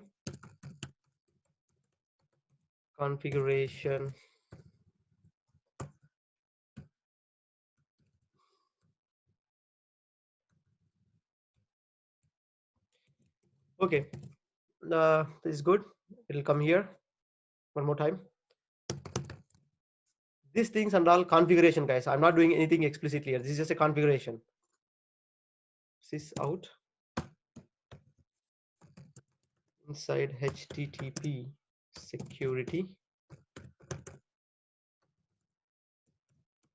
Harish, what this override method is doing, like configure Which taking override method? authentication manager filter. There are two override methods here. Can you please tell me the line number? Manage 25th of 25th of this line number. Okay. See, Authentication Manager builder. So that is Authentication Manager. So we are providing the Authentication Manager with our instead of using the existing user service, right? There is a user service, that means which interacts with the physical database, which interacts with the service provider. It can be a database, it can be anything. So I'm telling, hey, use my service instead of the pre-configured one.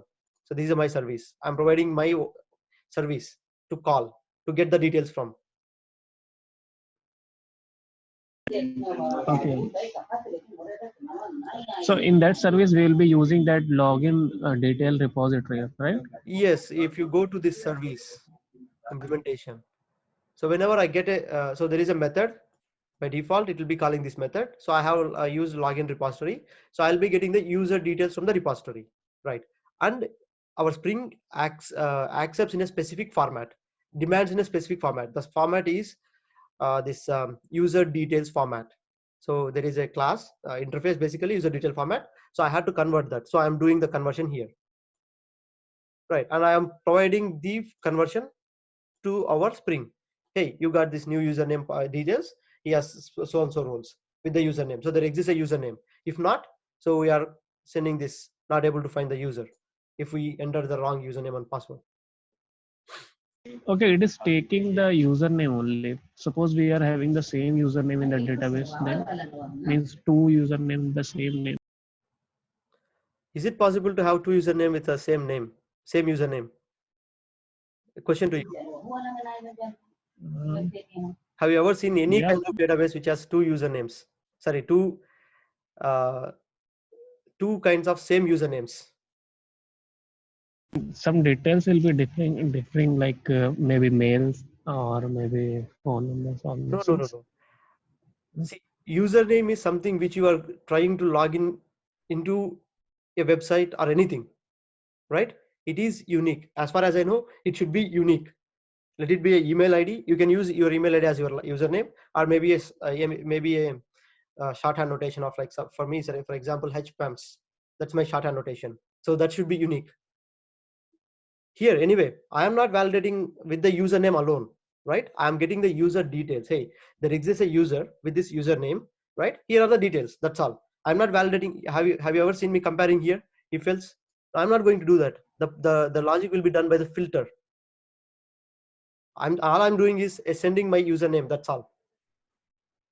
And I'll get only and one then user. after that you are converting it to some predefined type of format, right?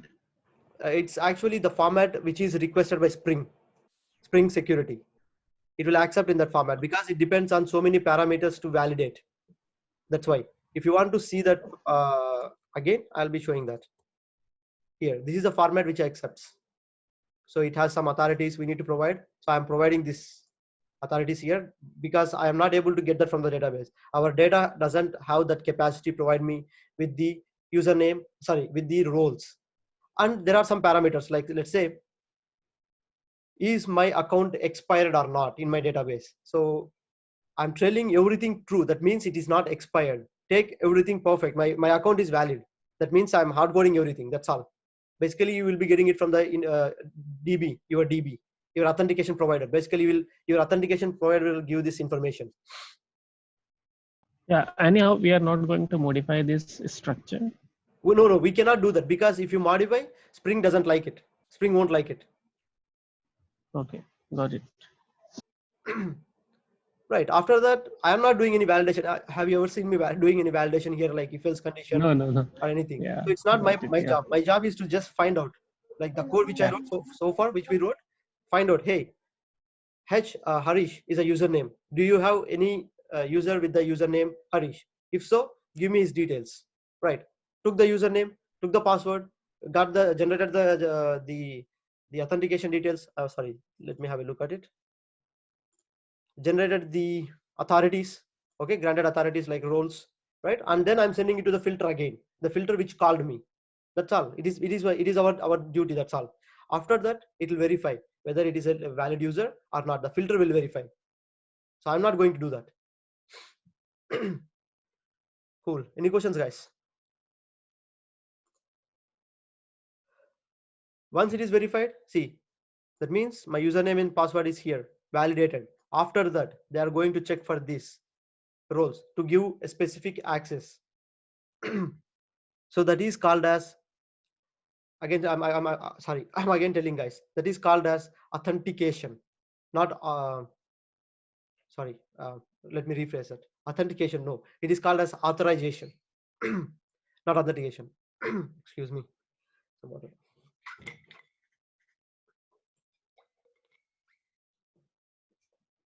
So that is a job here which we are doing, authorizing appropriate user. That's all.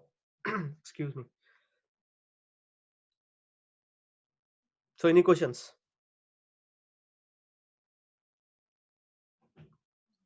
All right, it's clear. Okay, if you want, I can show this example again. Let's say I'm cancelled it. If I cancel, 401 will come. My server is not running. Is it so?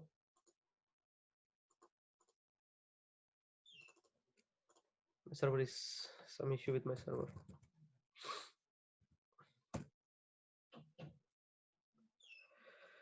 Anyway, we will be using Postman as well. I'll show you how to authenticate using Postman.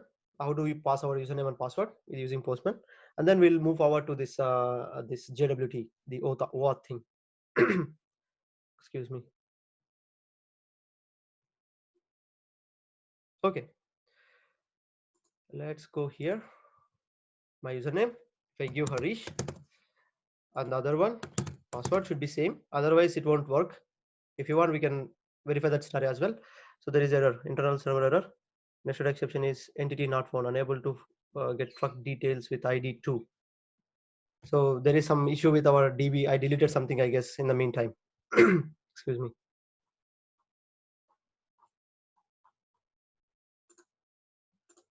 Anyway,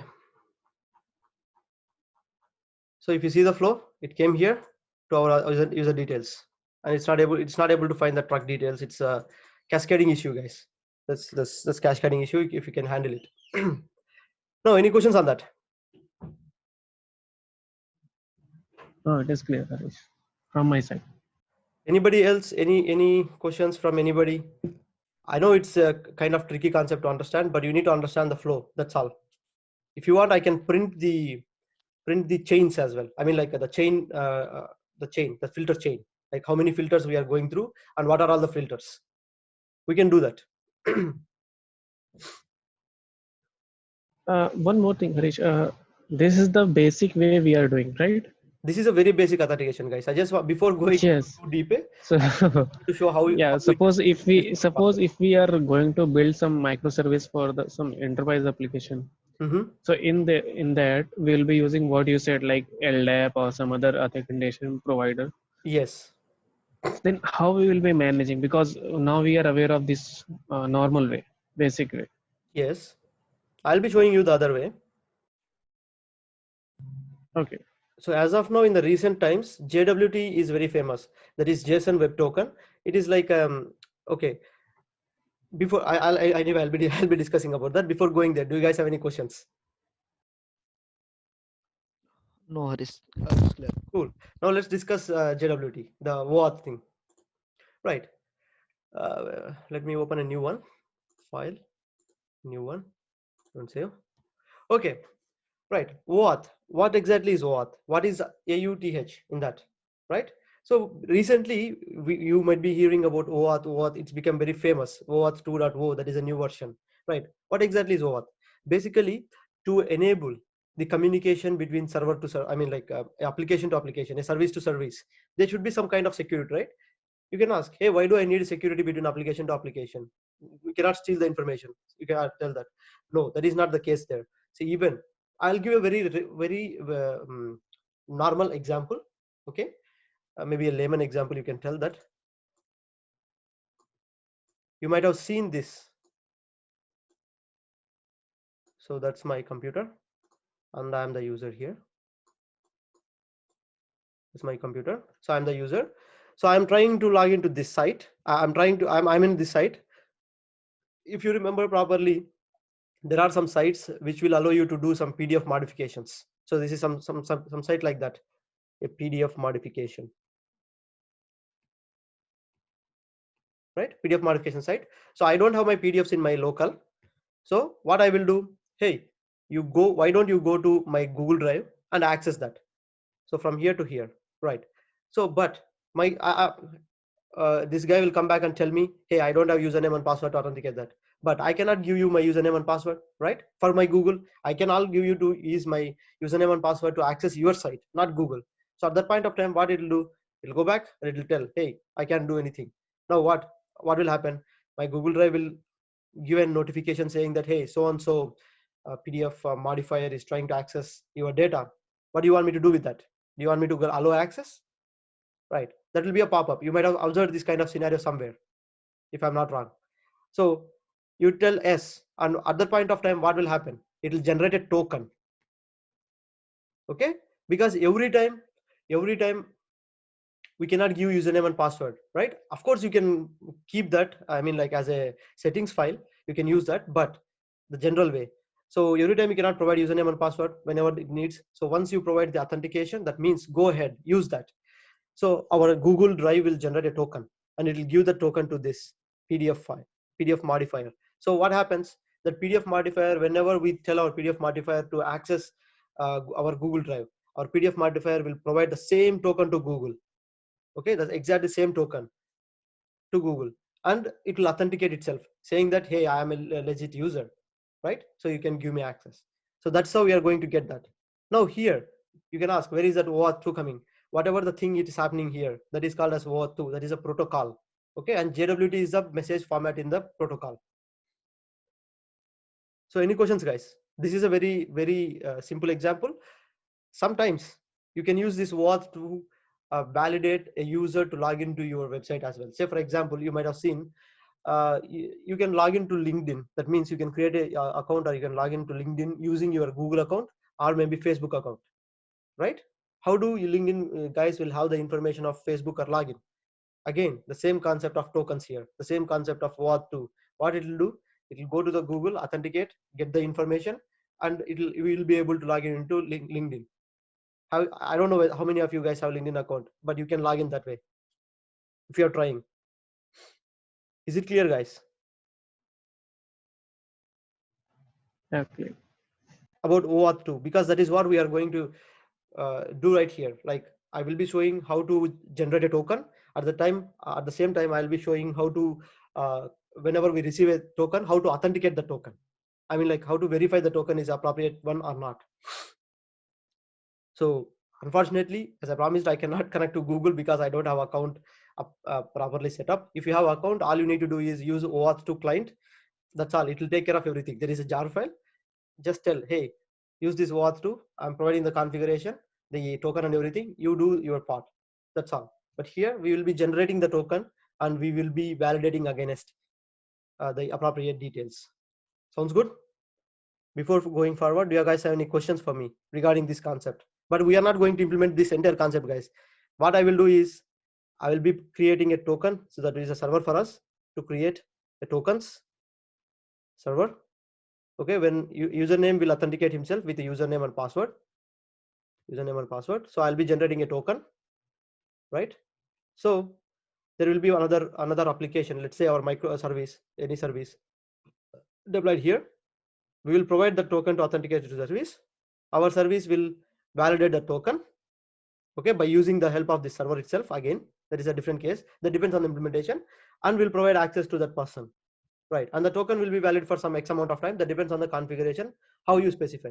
And our Json Web Token will have all the information related to the username, the password, the expiry date. If you have any grants, say for example, I have a role of admin and everything, it will have all this. So that is how you are going to generate the token. The token, it should be in the form of specifications of this OAuth2 specifications. So your token should have all the information necessary to understand the system, understood by the system, that you are appropriately sending the details like username, password, expiry date, are you valid user or not, all those information, guys. So any questions?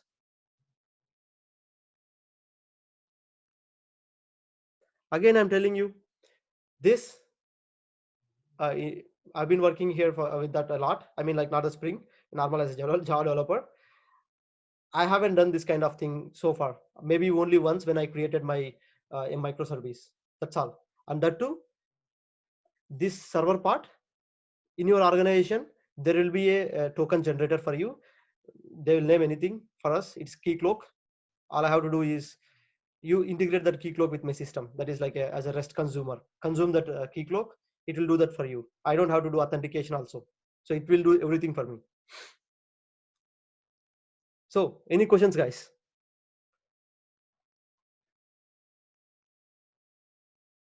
Cool.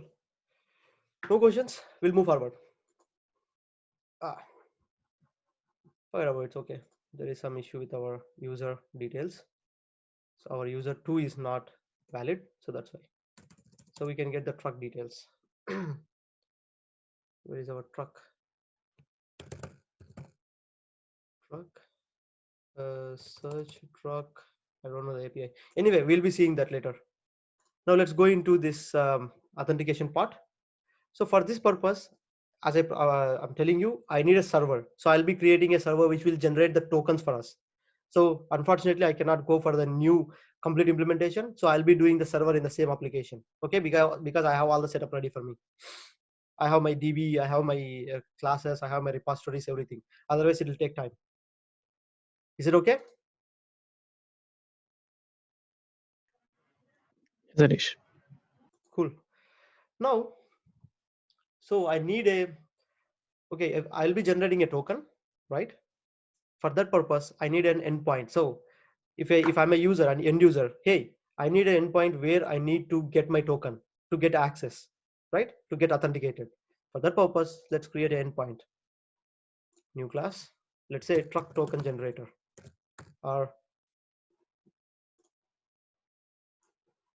maybe token generator is good. Token GENERATOR, and it is like a REST controller. Again, it is a REST API, guys. I'll be generating a token. That's all. It's a REST controller. Cool. And I have a post method.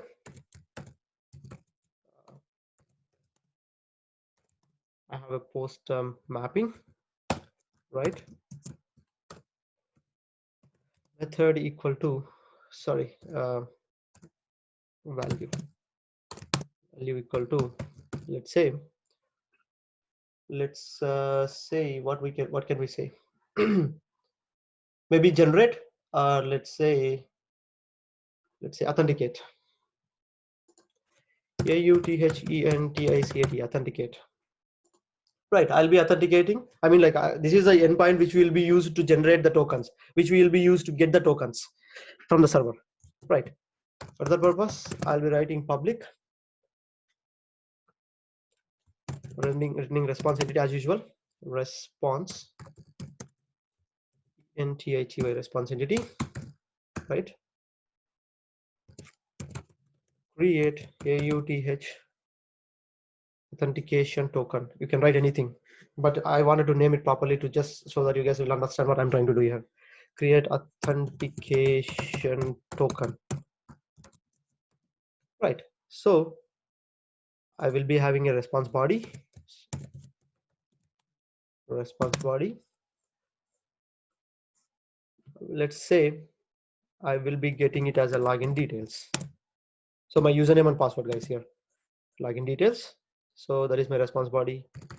Login details, comma. Response body. It should be request body, right? Oh, my bad. Sorry, request body. I'm accepting something. Sorry, guys. Yeah. I'm going in the flow. Sorry. It should be request body. I'm accepting something, not response body. Request body. Perfect. And what else I need? I would say I don't need anything else. Maybe my username and password is enough for me to authenticate. Right. So here comes, we need to have some kind of a Pojo class, right? Which has my JSON, only the string, like JWT string. JWT is in the form of like a string, guys. Let me show you how JWT looks like. Something like authorization, bearer token. So like this, it's a gibberish. So it's a string basically. It's in the form of string. So I need a Pojo file to handle that kind of strings. So for that purpose, I'll be creating a Pojo, a new class. Let's name it after,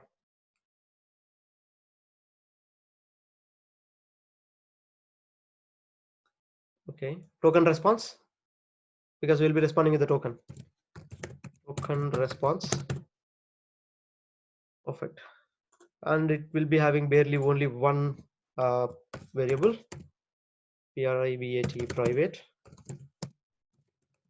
string. Let's name it JWT, because I've been speaking about JWT. JWT is again Java Web Token. Sorry, JSON Web Token. My bad. I've been into Java. Right. Let's create setters and getters. Source, where is source? Generate getters and setters. Select all. Okay. Source. Constructor using field. Perfect. Source. Constructors using fields. Select all. I'm generating a default constructor, and that's all. So I'll be responding in this format. Perfect. Return a response, a return null. For now, I just wanted to get rid of that red color mark. Right. So let's think like this. I got my username and password, right? How can I generate a token? For that, I need to have some kind of algorithm, right? Before generating the token, I need to verify whether the user is appropriate user or not. Whether that user, because I'm getting my login username and password, so I need to check with my database whether that user is available or not. If that user is available, then based on this information, based on the username and password and the granted roles, I need to generate token. Because remember, I'm telling you again, in the token we will be having all the information like username, the granted details, like whether his account is available or not, valid or not, all the information, right?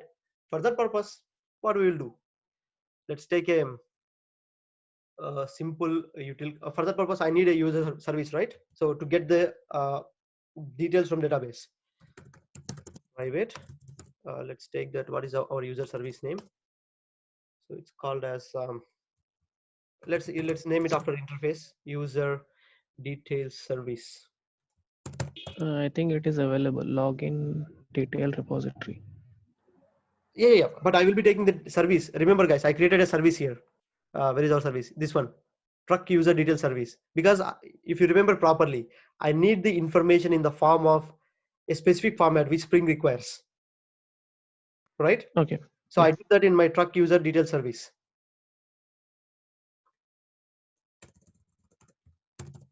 User details service. So that is the one. So I'll be mapping it to truck, truck truck user details service. That is a service which we created, guys. So which will take which interacts with the repository and convert the appropriate format into the required format of Spring. So let's initialize this token generator. So it takes this. There is this one, and I need to initialize this dot truck detail service equal to truck detail service. Perfect. That is done. Now I need to have an authentication manager, right? To authenticate. If you remember the flow which I explained properly in the diagram. So there is a authentication manager, right? So there are authentication managers and then the authentication provider. So now we have the details for the user. Now I need to have an authentication manager, right? For that purpose, I'll be auto wiring the default one, or you can use it implement it like the same way what we did here. So let's do this. Private Authentication Manager. Authentication Manager. Spelling mistake. Authentication Manager. So that's the one. Authentication Authentication Manager. Right. I can do this here as well. Right. Perfect. This dot authentication manager equal to authentication manager. Now I have the authentication manager. What else do I need to have? I need to have a way to generate my token, right? The algorithm. We'll write the algorithm in a separate class, but for now, let's see what we have to do before going to this algorithm. Authentication manager dot authenticate. If you remember, I have been telling you we will be using the authenticate method, and it will be returning the authenticate response or a principal, right? So authenticate. So I'll be taking my username and details. New user password authentication token. Where is that? Right over here. It's a default class. So if you see that, if you observe what it is expecting, it's a principal, it's credentials, right? For now, our principal is, let's consider it's just a username. Our principal is username. So from where I will get? I'll get it from login service. Not sorry, where is it? Login details. Right over here. Login details dot get a username. Perfect. Now, where can I get the credentials? That means my authentication password. So same login details dot get password. Perfect. Let me get this in a new line for better viewing purpose.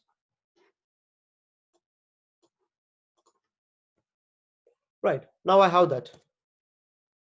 After this, we will be so now what I'm doing here is I'm just trying to get my username and password and providing it to my authentication manager. That's all. I'm not doing any other thing here. I'm not doing any kind of operation here. Right. If my authentication manager will verify username and password in the filter by using this truck user detail service. Okay.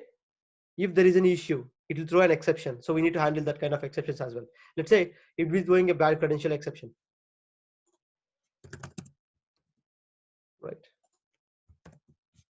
For the purpose, catch.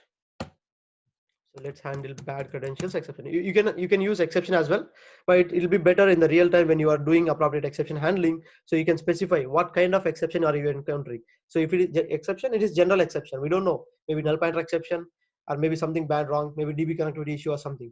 Right. Now we'll be doing bad credentials exception. That's all.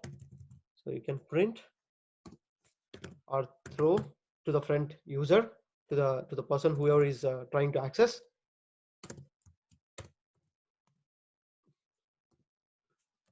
Excuse me. I'll be using this message format. So I'll be sending incorrect username password. Right. So I need to pass one more parameter, my exception. Perfect. What is error? Add throws declaration. Perfect. I did that. Now everything is fine. Let's say my username and password and everything is fine. Right. Now what I have to do? Remember, I'll be getting, if everything is fine, I'll be getting user details. It is basically the implementation of the Pojo class, which we implemented here, right over here. Truck user details, right? So I'll be getting the user details.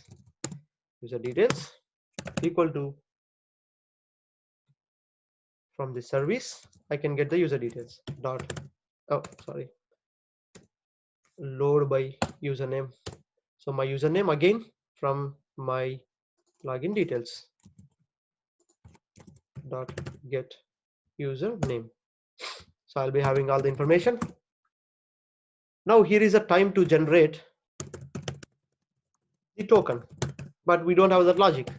Okay, for that purpose, we need to write a logic. You can write any util function. I'm going to write any util because there is nothing, that util function has nothing to do with our JPA truck project. So I'll be writing everything in a new util function. Okay, for that purpose, new package com dot truck dot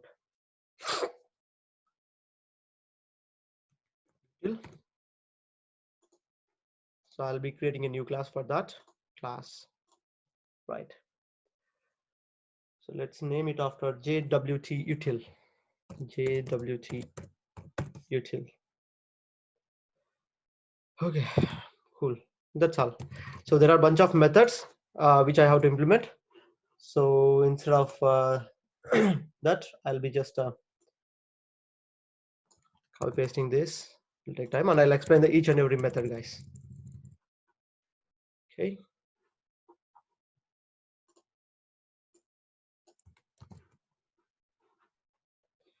Right.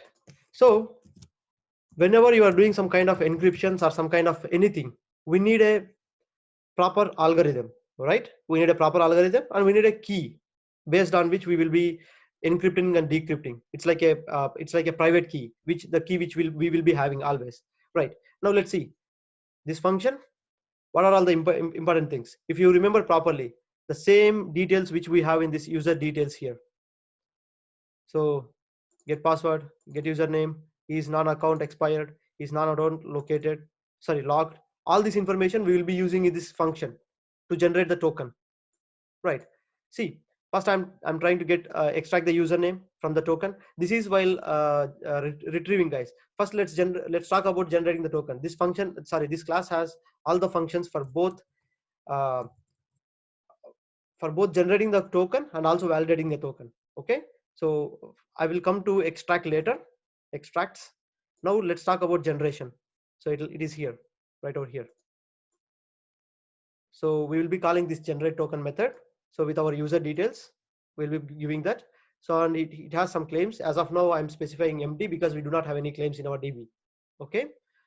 Now it will create a token. So we are creating token. I'm providing my username and the claims. Right. Token, we are building it here. This is a builder design pattern. Whenever you see a builder, that is a design builder, sorry, design pattern, builder design pattern. So if you see that properly, based on all the information which we provided here, and the subject is my username. Again, I'm telling subject is my username here. So we are generating a token. So I'm for this JWT token, I'm setting claims, I'm setting subject, and I'm setting my information like issued at what time, and every token comes with the expiry date, guys. So for that purpose, we are setting an expiry date. You can specify anything. I'm setting it for 10 hours. Let's say I want to specify it only for 1 hour. That's all. After 1 hour, my token will expire. Okay. So to verify, while whenever a user uses this JWT token, what time it verifies. For that purpose, so what time it expires. For that purpose, we need to set both from this time to 1 hour. That's all. I'm not specifying exactly. Let's say if I generate the token right now, okay, 120. After 120, like 220, I have to expire. No, I'm not setting that. So I'm telling it is valid for 1 hour. That is that here. So expiration means valid for 1 hour. And here we are doing this hashing, or we can say that we are applying the algorithm here. The algorithm is this signature algorithm H256. So I have no idea what exactly algorithm is this. So you can have a look in the Google about this algorithm, how it works. I'm not going in detail. And we are passing our secret key. As if you remember, every algorithm, any algorithm, we will be having a private key. That is a key based on which we will be generating the encrypted code. At the same time, we'll be using that key to decrypt the code as well. So I'll be using that, and that's all here. I'm generating my token, right?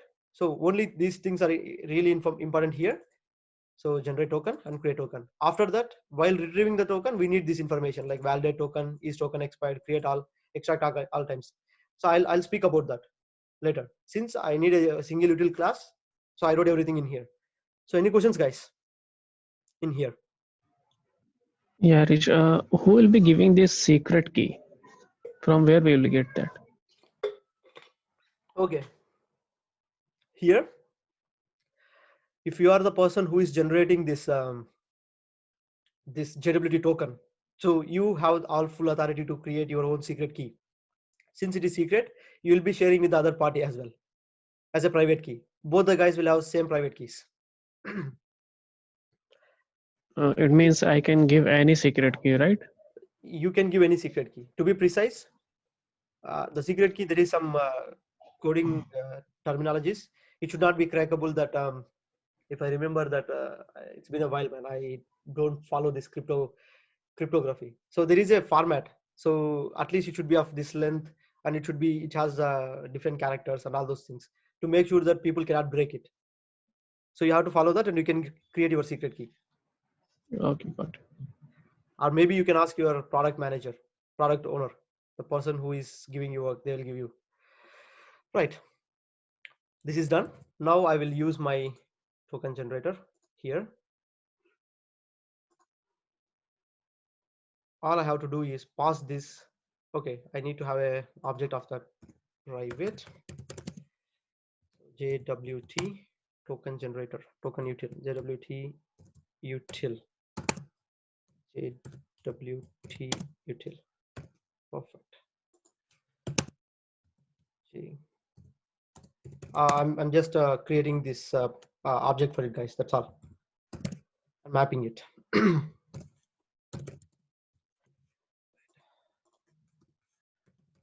This dot JWT utility. Harish, is this better way or using @autowire is better? I would prefer this way. Auto wiring is too confusing. It's up to you guys. There is like, see, both kind of work will be done by boot. You are not going to do anything, right?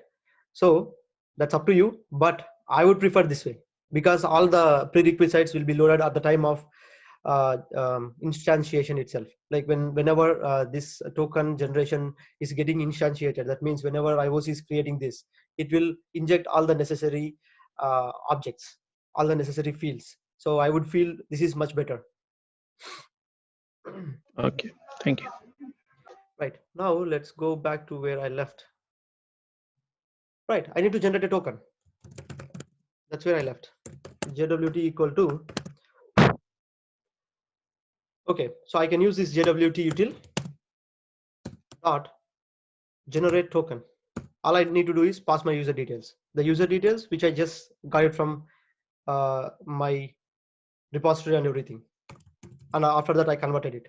So that's all. Now I need to set this into my entity. Right, my entity, response entity.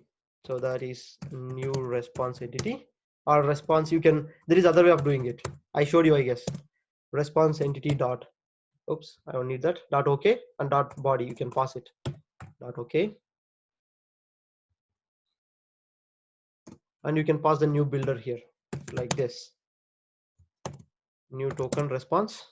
What is my Pojo name which I created here? Token response, TOKENRESPONS. And I'm going to pass this JWT here. So if you remember properly, there is only one field, and that's all. Now my my server is ready, but I need to hook up this server with some of the other configurations. Let's see. Let's go back to our configuration which we created here, right over here, security. Now so by default the access to this / authentication is also it also expects username, so that I don't want that to happen. So everybody should be in a position to accept that, right? So for that purpose I'll be giving access to that. Right, let me comment this out. I'll be doing the other one right now. Okay, http dot, I'll be using the same functions, guys. I'm not changing anything. http dot csrf dot disabled, because I want you guys to have a clear picture when you are walking through the code. So that's why I'm doing another after commenting it out. I can modify the same existing thing, but this is two different ways we are doing right now. So that's why. Okay. AUTOTH authorized requests dot and matches And here I need to provide my API right over here. Oh, sorry, where is my API? This one. Authenticate here. Dot. Anybody can access, even though if he doesn't have a username password, he can access because he's trying to generate a token for that purpose. Permit all. That means access everybody. And again, I need to specify. Once that is done, I should not provide access to rest of the things, right? So for that purpose, rest of the URLs, right? For that purpose, I need to specify everything has to go to authentication again. Any request dot authenticated. Again, the same session management will come into picture. I don't want my services to be to cache the information about the JWT every time, right? I need user to send me every time. So that's why I want this to be stateless, right? Session management dot. This time I'm not overriding the default authentication entry point.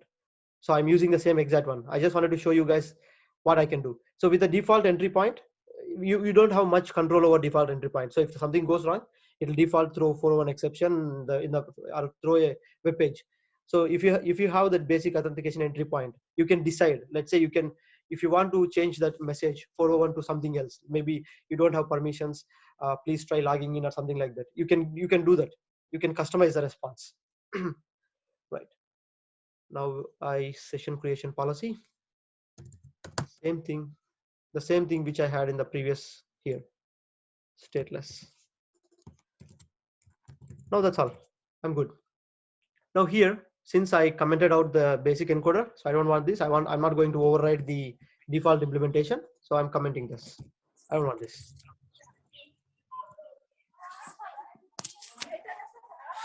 Right, any questions guys so far?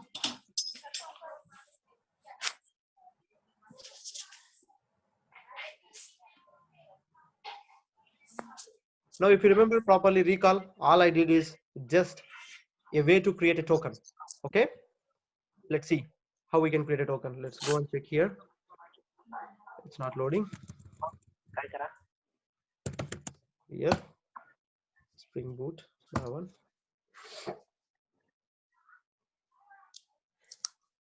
If I miss some auto wiring, it will. Oh, I used this truck, but I forgot to auto wire that. Sorry, guys. I mean, I forgot to mention it right over here. I'm muting everybody, guys. If you guys have any questions, please unmute yourself and talk. Thank you. Okay, now I forgot to use this as my. I'm specifying. You can use component or you can use service. Anything is fine. It doesn't matter. It's the same. Service is something like you are telling it acts as a service in Spring, not the service outside, like exposing that service. No, it's different. It acts as a service layer. That's all. That's why it was complaining. So there was an issue.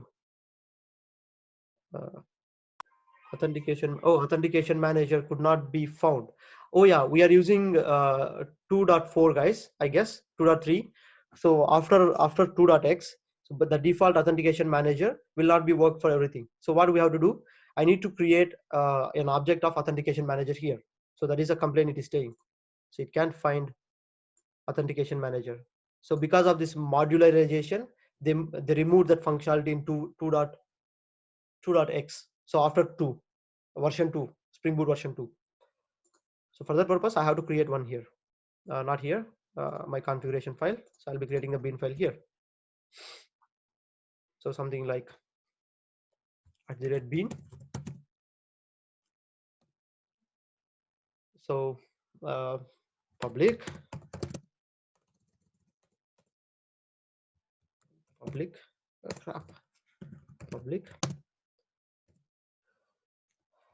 Authentication Manager Authentication Manager Authentication Manager bin. You can write anything, guys. It's just a name. It's just the name of the function. Okay, and it will throw exception. So I'm writing that. Oops, my bad. Okay. Now here is the thing which I have to do. Do I need to create actually new? No, what I will do is I'll do from the super class.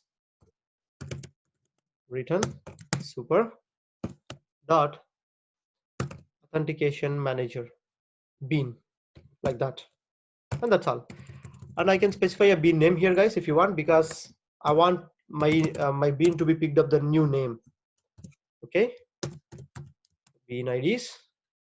You can specify the name is nothing but ID, guys. If you remember the XML properly, for the first time when I explained about how to create a bean name, that will be ID bean and then ID the class. So that is the name of the bean.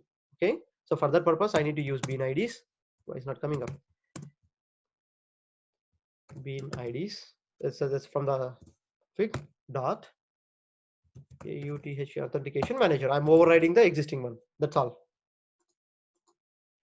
So if you specify, so the symbol means I'm overriding the existing function. There is a function by name Authentication Manager, so I'm overriding that. So if you want, you can put a override, or else it will take any override. Doesn't matter. So where will I get this this manager function? Which in which class I will have this function? So if you go all the way, if you remember, we are extending web security configure adapter. From there we will be getting that function. So I am overriding the default configuration of adapter. Right now, that's good. Let's run it. I should be able to pick it up.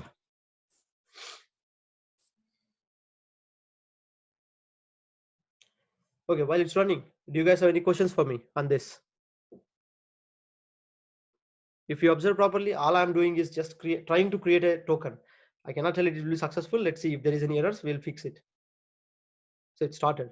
Now if you remember our token generator, Authenticate. So I'm trying to generate authentication. Where is my copy? So I'll go here. So it's a post. So it's already there. It's 009.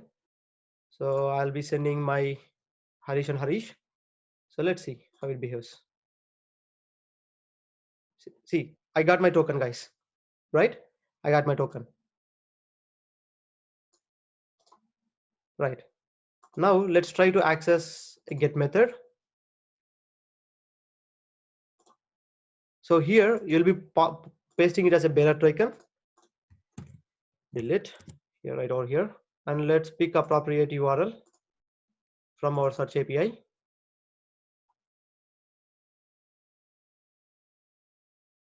Okay, I'll be sending this call with page and number.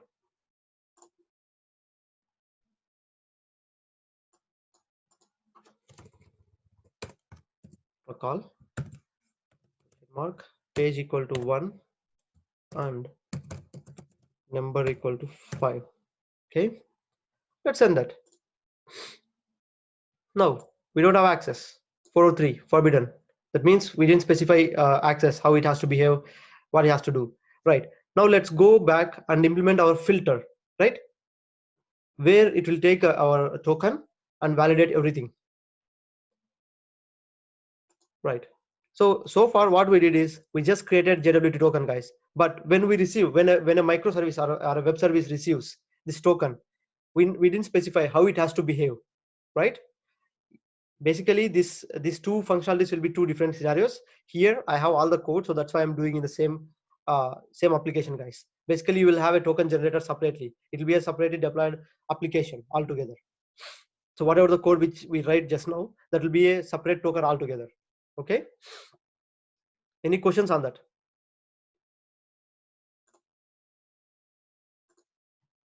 Guys, any questions, any concerns?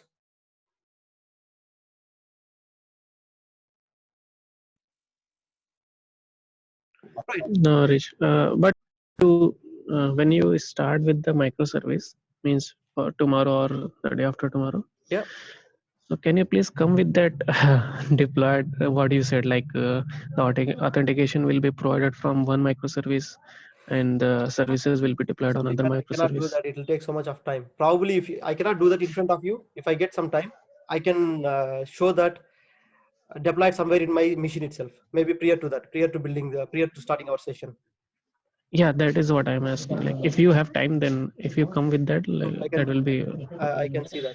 Actually, whatever I'm covering here, this is not part of our topic. There is just I need to speak about JWT configuration. That's all. So I'm trying to explain you how it works, because I believe that some of you guys never worked on any real-time project. So that's why I'm trying to explain so much.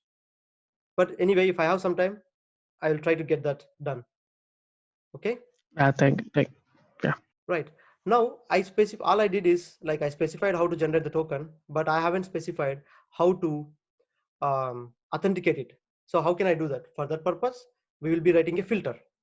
Okay. If you remember filter, yesterday I specified how a filter works. All I have to do is I'll write a filter, and by default, if I extend some filter, it means it will be added to the chain. So that in the chain, my filter will get the request. Okay, my filter will get the request, and I will be processing that request. I'll be doing some information over there, like processing the request. We'll see that. For that purpose, I'll be creating a filter.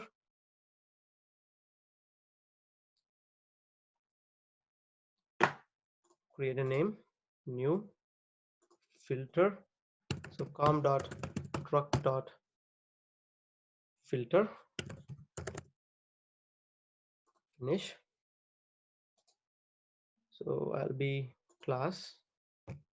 So let's name it truck JWT filter. Okay, that's all.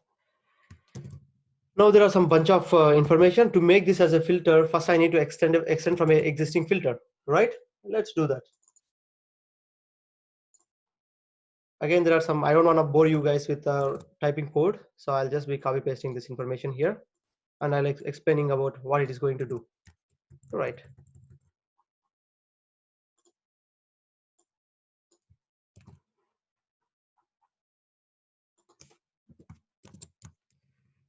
Okay. So I'm extending a once per request filter, right? That means whenever a request comes, it handles only once per request. It's not going to handle the multiple at a time. I mean, like, how can I frame this? Per request, this filter will be called only once. Okay, that's why we need that. And now again, so here what I'm trying to do is I'm trying to get the token, consume the token, and extract the information from the token, like extract the user information, like username, and then extract the permissions, extract the expiry date, extract the whether he's a valid user or not. So all those information, I'm trying to do that. Let's go one by one.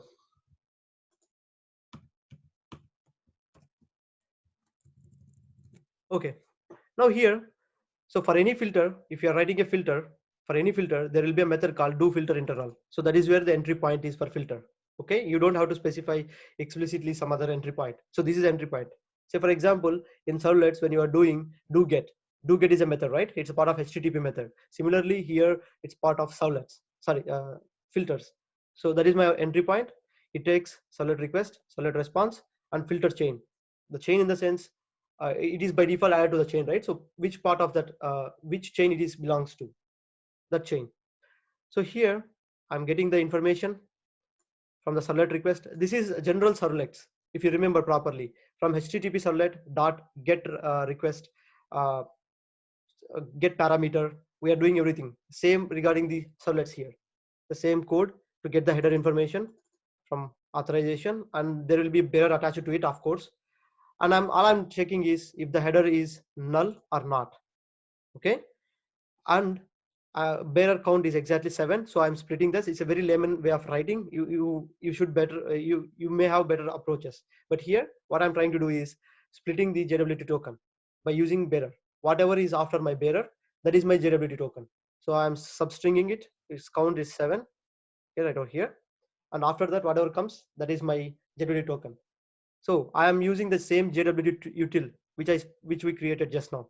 If you go here, so I'm extract the user information. So extract the user information token, because my token has all the information.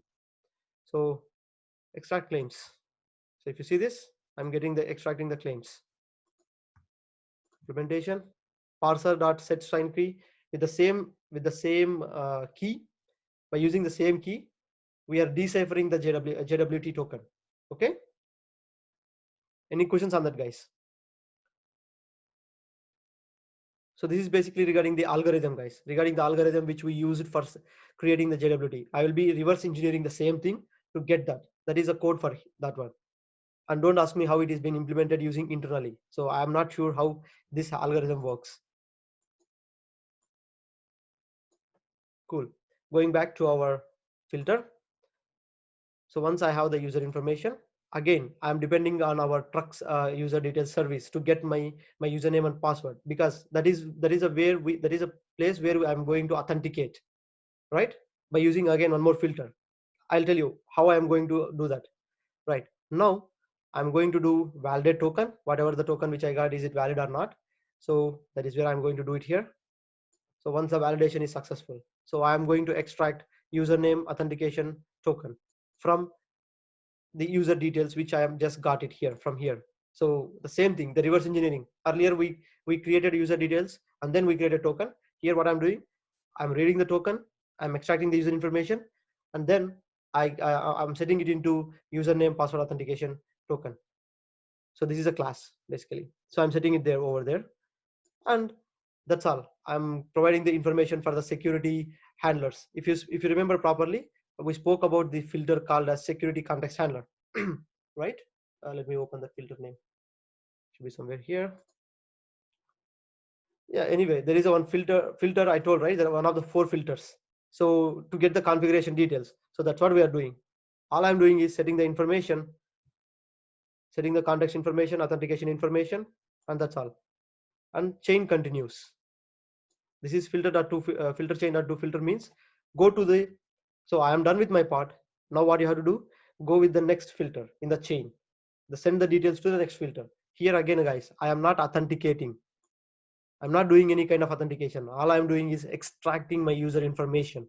So I'm verifying whether the token user provided is valid or not. That's all I'm doing, because my token will have all the user information, right? My token will have all the username. My token will have the granted permissions. My so authorities, basically granted authorities, and every other information, right? The expiry date, whether the user is valid or not. So all the information. So I'm extracting that information. That's all. I'm not verifying. Okay, I'm not verifying the user here. I'm extracting and I'm sending to the filter again. Filters will do that for me. I'm not doing any kind of validation here, user validation here. Any questions, guys, here?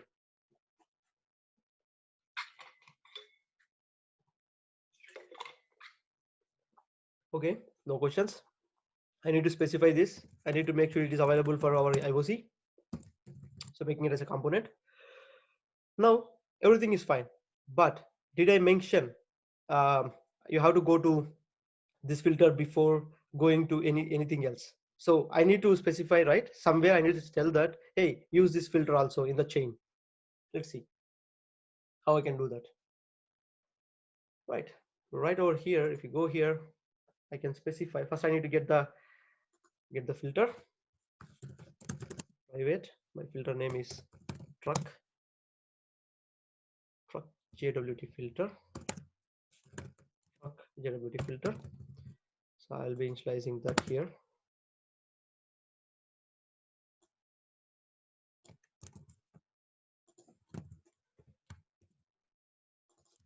Truck JWT filter.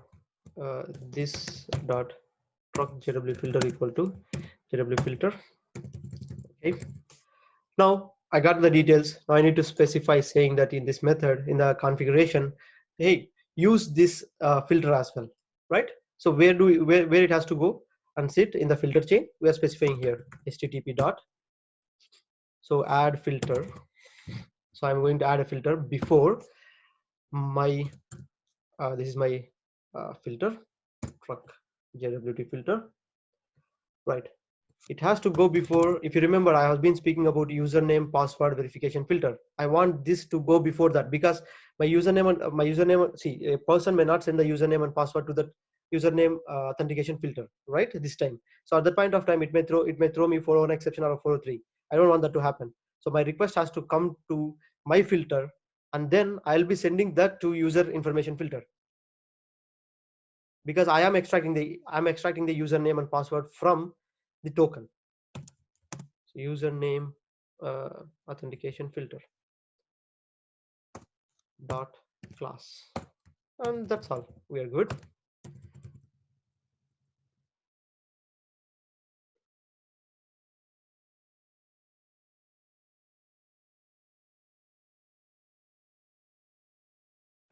Right. So any questions, guys? Why I'm doing this here? This concept, this particular line number 56. If we remember the information which I gave about filters, so our username password authentication filter will be trying to authenticate the user, will try to extract the username and password from HTTP requests, right? So in our case, instead of username and password, we are using JWT token. So when a user uses JWT token, they will not send username and password because our JWT token has all the information required, right? If I send my JWT token to username password authentication filter, will it be in a position to handle that? No, because I didn't override that. I'm using the existing functionality. For that purpose, what I did, we created a new filter, right? And we did the logic there. We extracted the username and password from JWT, the token. So basically, we extracted the user name from token, and then we got the details of username and password from our DB by using the service which we just created, and then I'm specifying that, hey, whenever you get a request, instead of going to the username password authentication first come to my filter, then I will send it to the next filters in the chain. I will be sending it the information after extracting the username and password. I'll be setting it in the context. I'll be setting in the HTTP request. I'll be sending it to the username password authentication filter. So that's why I have to do it here. So any questions, guys?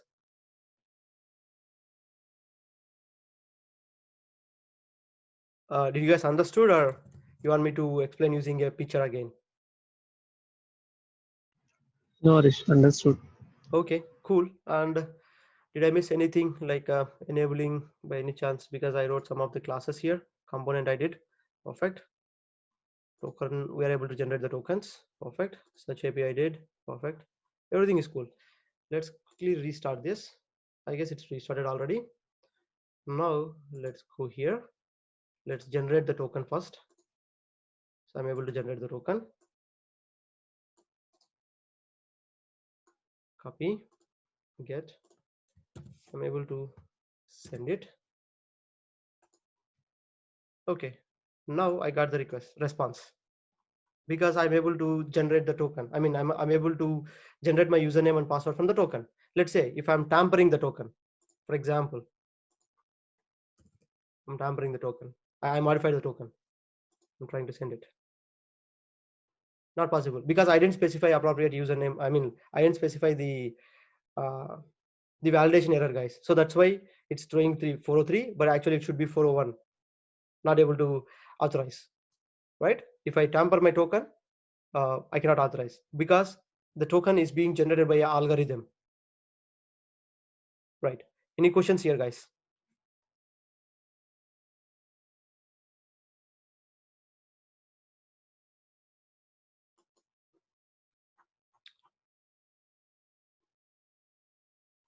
Okay, there is an exception. JWT signature does not match locally computer signature. JWT validity cannot be asserted and should not be trusted. That's why we got 403 exception.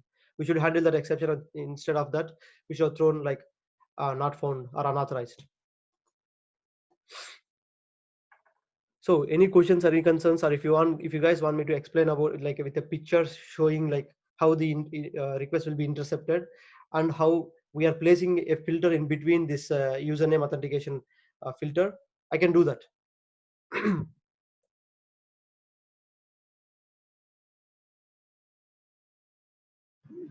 No, Rish, it is clear from my side. Okay. Anybody has any other questions, guys? Right. Okay.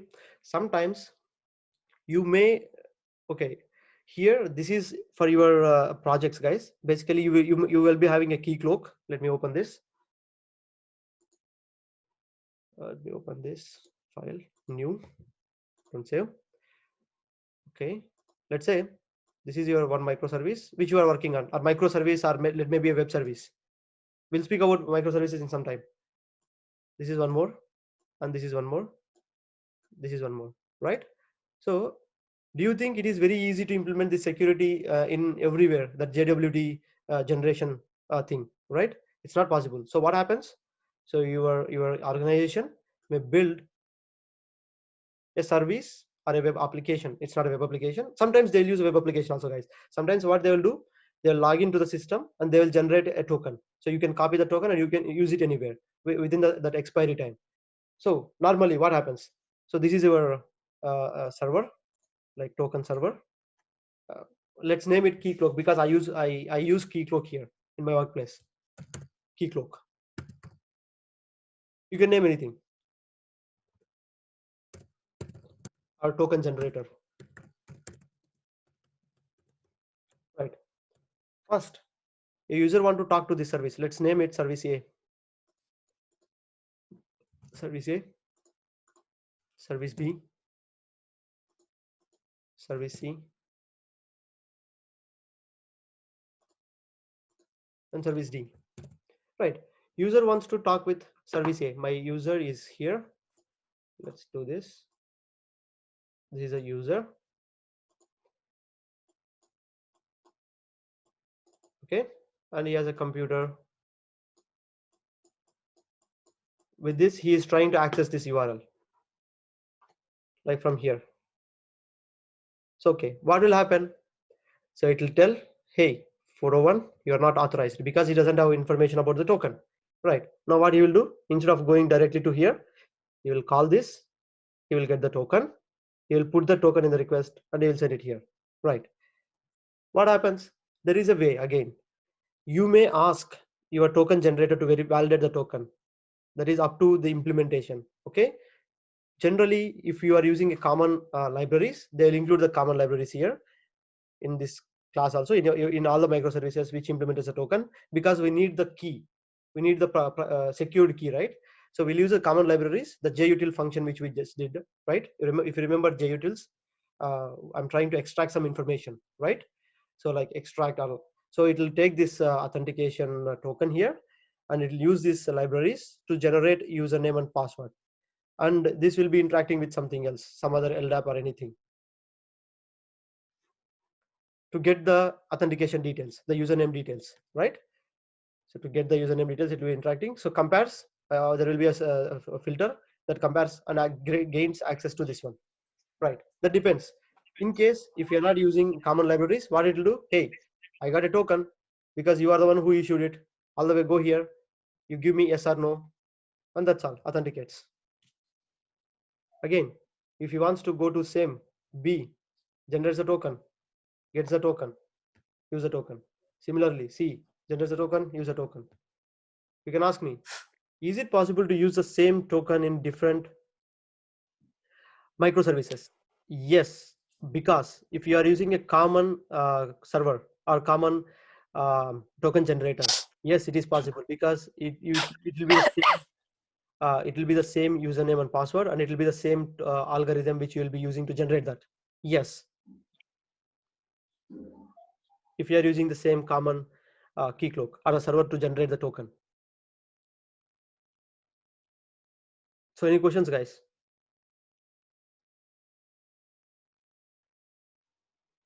Was it clear? Clear is Not clear? Any Yeah, questions, concern? clear, Arish. clear is Cool. Okay, so if we are clear with these concepts, let's move forward. Do you guys want to break, or is it okay to continue? Okay, let's do this way. Let's quickly take only 5 minutes break, not more than that. Sounds okay? Just go grab water, Sure. use restroom, come back.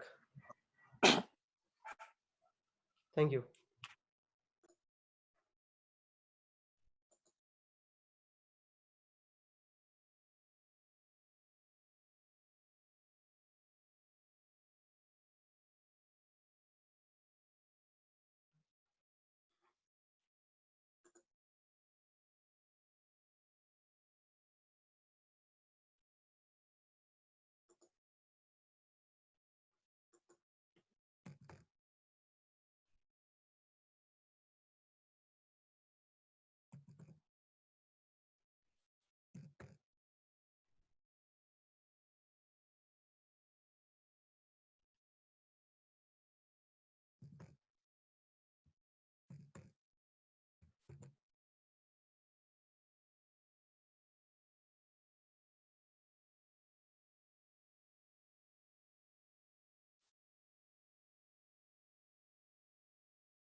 Okay, welcome back, guys.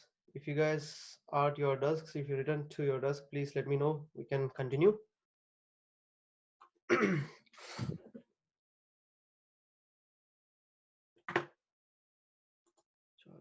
Yes, back. Thank you. How about others?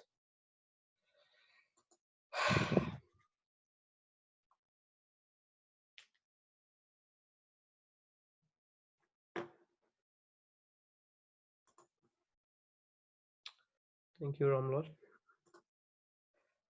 We'll give a minute or two for others. Okay, we got one more. Kalim, thank you. We have 3. I guess we have 6 participants in total, including myself. Waiting for 2 more. What's wrong with the other participants? If you don't mind me asking, guys, is it problem with internet issues, or is it problem with some work pressure in the office, or is it problem with some climatic conditions? Right. Anyway, we'll take that aside. Yeah, I don't know, Harish. Cool. Because they didn't inform anything on the group itself. Okay, no worries. Yeah. Okay, that's okay. We'll continue with our topics. The next one is actuator, or you can pronounce like ACTUAT, or so actuator or something, whatever the pronunciation is. So if you remember our first session about Spring Boot, I have been telling about actuator, right? Can somebody tell me what is actuator? And what is the use of actuator? I told it's like something. I will be repeating that anyway, but tell me. Can somebody tell me? Yeah, basically it is something which provides the health of the application. It's not only about health. Of course, it will provide health. That's a good point, though. Yeah. Not only about health. It is something, some matrix of the application. So basically, it is actuator is a feature which is introduced in Spring Boot, not any other applications, not Spring, not Struts, not Hibernate. It's part of Spring. Okay, it's a feature which will allow you to monitor the application. So it's a production-ready feature. So by this, you can monitor the different matrices of the application. You can monitor the performance of the application. Okay, so that is a feature, right? As you said, that's a good point. We have health also. Health is nothing but how your application is, in what condition it is, whether it is up and running or down or degraded, like depends. Okay, we'll see that now. It's like a feature to monitor the application. Monitor. Pardon my spellings, guys. Monitor the application. Right now, been telling that. How can I do that? How can I enable that? Simply, okay. For that purpose, whatever the instructions which you are going to pass to your Spring Boot, basically to IOC, so you'll be passing through application.properties, guys. Right. There is another convention also. That means you can use application.yaml. I'm not sure how many are familiar with YAML. Nowadays, it has been in peak form. Or it's like it got the boom of using YAML files from the revolution of Go. Anyway, we are not speaking there. We are not going there. But it is exactly same replica of application.properties. That's all. Okay, now let's speak about application.properties. Right over here. Okay, there are some configurations which I told, which is related to Spring. You can include that. Which is related to if it is related to server, you can include that. If it is related to context, server.context will change, like that, guys. Right. Similarly, for actuator related, so we can use the metrics.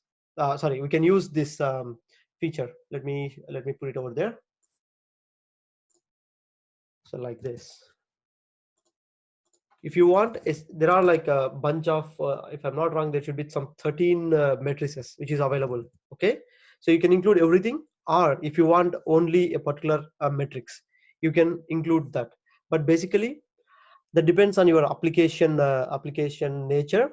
So they will try to include what is necessary only. They will not include everything for this training purpose. So I want to show you guys like what are the different endpoints available to monitor my application's performance. Okay, let's see that. Any questions on that, guys? Don't worry, whatever this information which I am using here right now, I'll be sharing the link. Basically, you can find it over springio.docs. It has a good information. Let me put it right now. Let me put it right now. So this is the one. I'm pasting it in the chart. So it's very hard for any person, even the person who created Spring Boot also, to remember. There are like something around like 400 or so. So it's very hard. Always you have to remember on some of the documents. So this is from the Spring official document. You can use that to verify, like to find out what is appropriate configuration for using this Accutator, for using server configurations, for logging, for data source. That means Oracle, MySQL, depends. Cool. That is a part. Now, anybody has any questions on this? The part which I explained about Accutator. So this is how we are going to expose. If you want one, you can expose that also. But for this purpose, because I have to show you all the endpoints, so I'll be showing this way. I saved it. Hope my server restarted. No, it didn't restart. So let me restart it manually.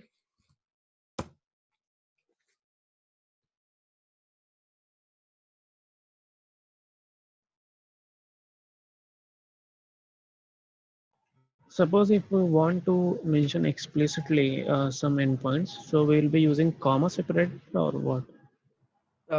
Explicitly some endpoints, you mean like only some specific endpoints, endpoints in yes. Accutator? Yes, yes. Example. Yes, you can do that. That was comma separated was in 1.x. 2.x, I need to verify the docs, guys. Okay. 1.x, I mean like the Accutator got a huge change from 1.x implementation to 2.x. Now we are running on 2.4. So I think it should be comma separated. 1.x should be in the different lines. Now anyway, if you observe here properly, earlier we were getting like we were exposing 2 endpoints or so. Now we expose like 13 endpoints under beneath Accutator, right? That is the endpoint. So how can I access that? Simply go here, take this out, specify ACUTATOR. I'm not sure whether it is a perfect spelling or not. Let me copy paste the spelling.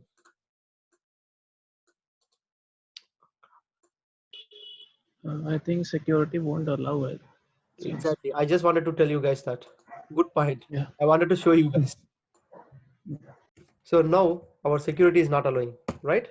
Why? Because I didn't provide token. So for that purpose, what we have to do? Go here and I'll copy this Accutator. So I'll go here. I'll go to our configuration file. This is a configuration file. So what I'll do? I'll add one more like that. For this particular URL, hey Spring Security, please don't block me. That means please don't ask for username and password. So I'm permitting for that. Basically, anything related to Accutator will not be having secured, will not be secured. Okay. Right. Now that is good. Basically, Harish, there is a one more method like web security ignore, I think. That is WS. Yes.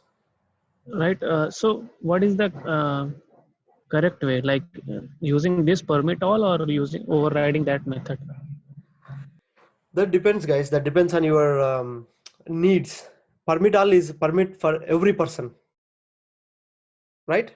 WS web security, that is altogether a different concept. So I am permitting here for the security which I implemented, right? If I include that web security, that is one more security feature. Okay.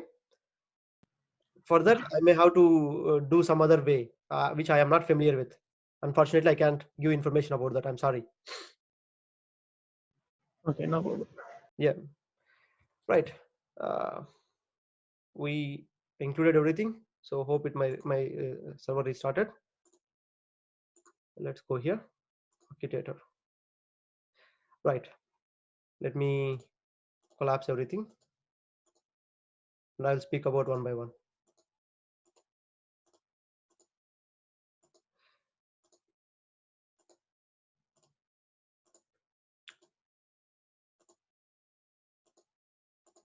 Okay. Right. Let's talk about self.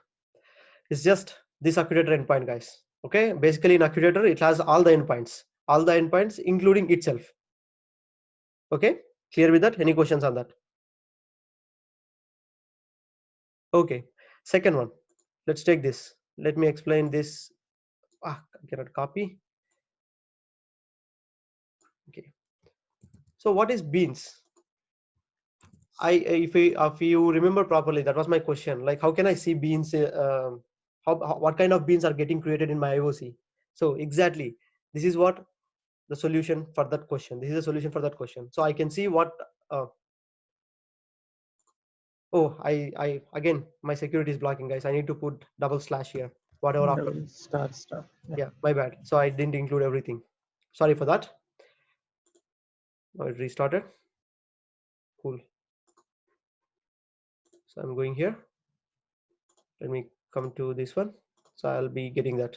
So now if you see, so these are all the beans. That means default objects. You can tell default objects which are getting created in our IOC, and also the objects which we created manually. If you remember properly, can you please tell me an object? We can search for that. Maybe can I search for something related to truck, because everything starts with truck. Oh, spelling mistake. TRUCK. So if you see, there are some 67 user detail repository, right? We created a repository out of this. That means anyway it's a bean. It'll be a bean again. So you can see the scope. Scope is singleton, and type, that's a class name. Okay, and resources, like what kind of resource it is, and how it is defined, that information. And if it depends on anything, let's say if there is any dependency for this user truck to be loaded, user truck repository to be loaded, that will be provided here. Okay. Similarly, you can find any kind of beans. So this is the beans which we'll be creating using the annotations, or by using the component scan package. Scanning all the beans. And also Spring comes with default beans, right, to perform the tasks. So those beans will be available here. If you have any doubts, let's say what is the use of this. So I am creating something, my application is not working fine, so I don't know what is the problem. It may be problem because of a single annotation miss, something like I forgot to include this component. So at that point of time, I can come and search in this beans whether my bean is getting created or not. So any questions, guys? Right.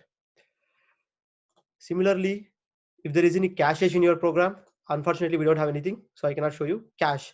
So we can see about that caches in here. So that's a cache. So information about caches. So here you can see the real data of cache.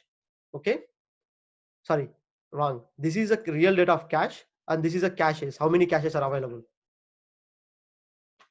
Any questions, guys? Okay, and the health information. This is where you are going to get the health of the application. That means what condition it is. Basically, there is a better way of representing this. I'll be showing that later. So health will get up. That's all. Our system is dependent on some of the other components. Say for example, our system is dependent on MySQL, right? So that information also we can achieve here. We can see that here. How can I do that? There is a settings which we have to do that. Let me find it from our document, which I just shared. Okay, got it. I am going to paste it in our application here, like this. So if you specify this, you can see the complete details of the health. That means I'll be showing that in a while. Okay, it changed like that. So we are interacting with DB, right? So our DB is up and the database is MySQL. Validation query is valid. So disk space, our application depends on our disk space, and the disk space details here. And the ping is actually what we are going to, it's like echo endpoint. That means our health is, our application is running or not. That's the ping, is alive or not. That's all. So any questions, guys? No questions? Moving forward. So this is health path. Similar to that, you can specify independent paths here. Go and search everything. That based on that, you'll get the health path. After health, whatever you want, a component, you can use appropriate component. Now info, I'll come later. We'll speak about the customization. For customization, if you want to create your custom metrics, you will be using info. Okay. Anyway, I'll be speaking about it in some time. Right. So here conditions, basically this is related to the conditions which you will be using in the configuration files. Okay. And these are configuration properties. You can see the config maps, basically the configuration which is required by your application. If you are splitting anything, in our case, we are not specifying any of the explicit configurations apart from in the application.properties. So if you want, you can have a look at that. But in the real time, there will be a bunch of configurations which you'll be dealing with. Say, for example, if there is any dependency on this application, so you'll be informing about the dependency application. Okay. Here, the default configurations, we're not going anything exceptional.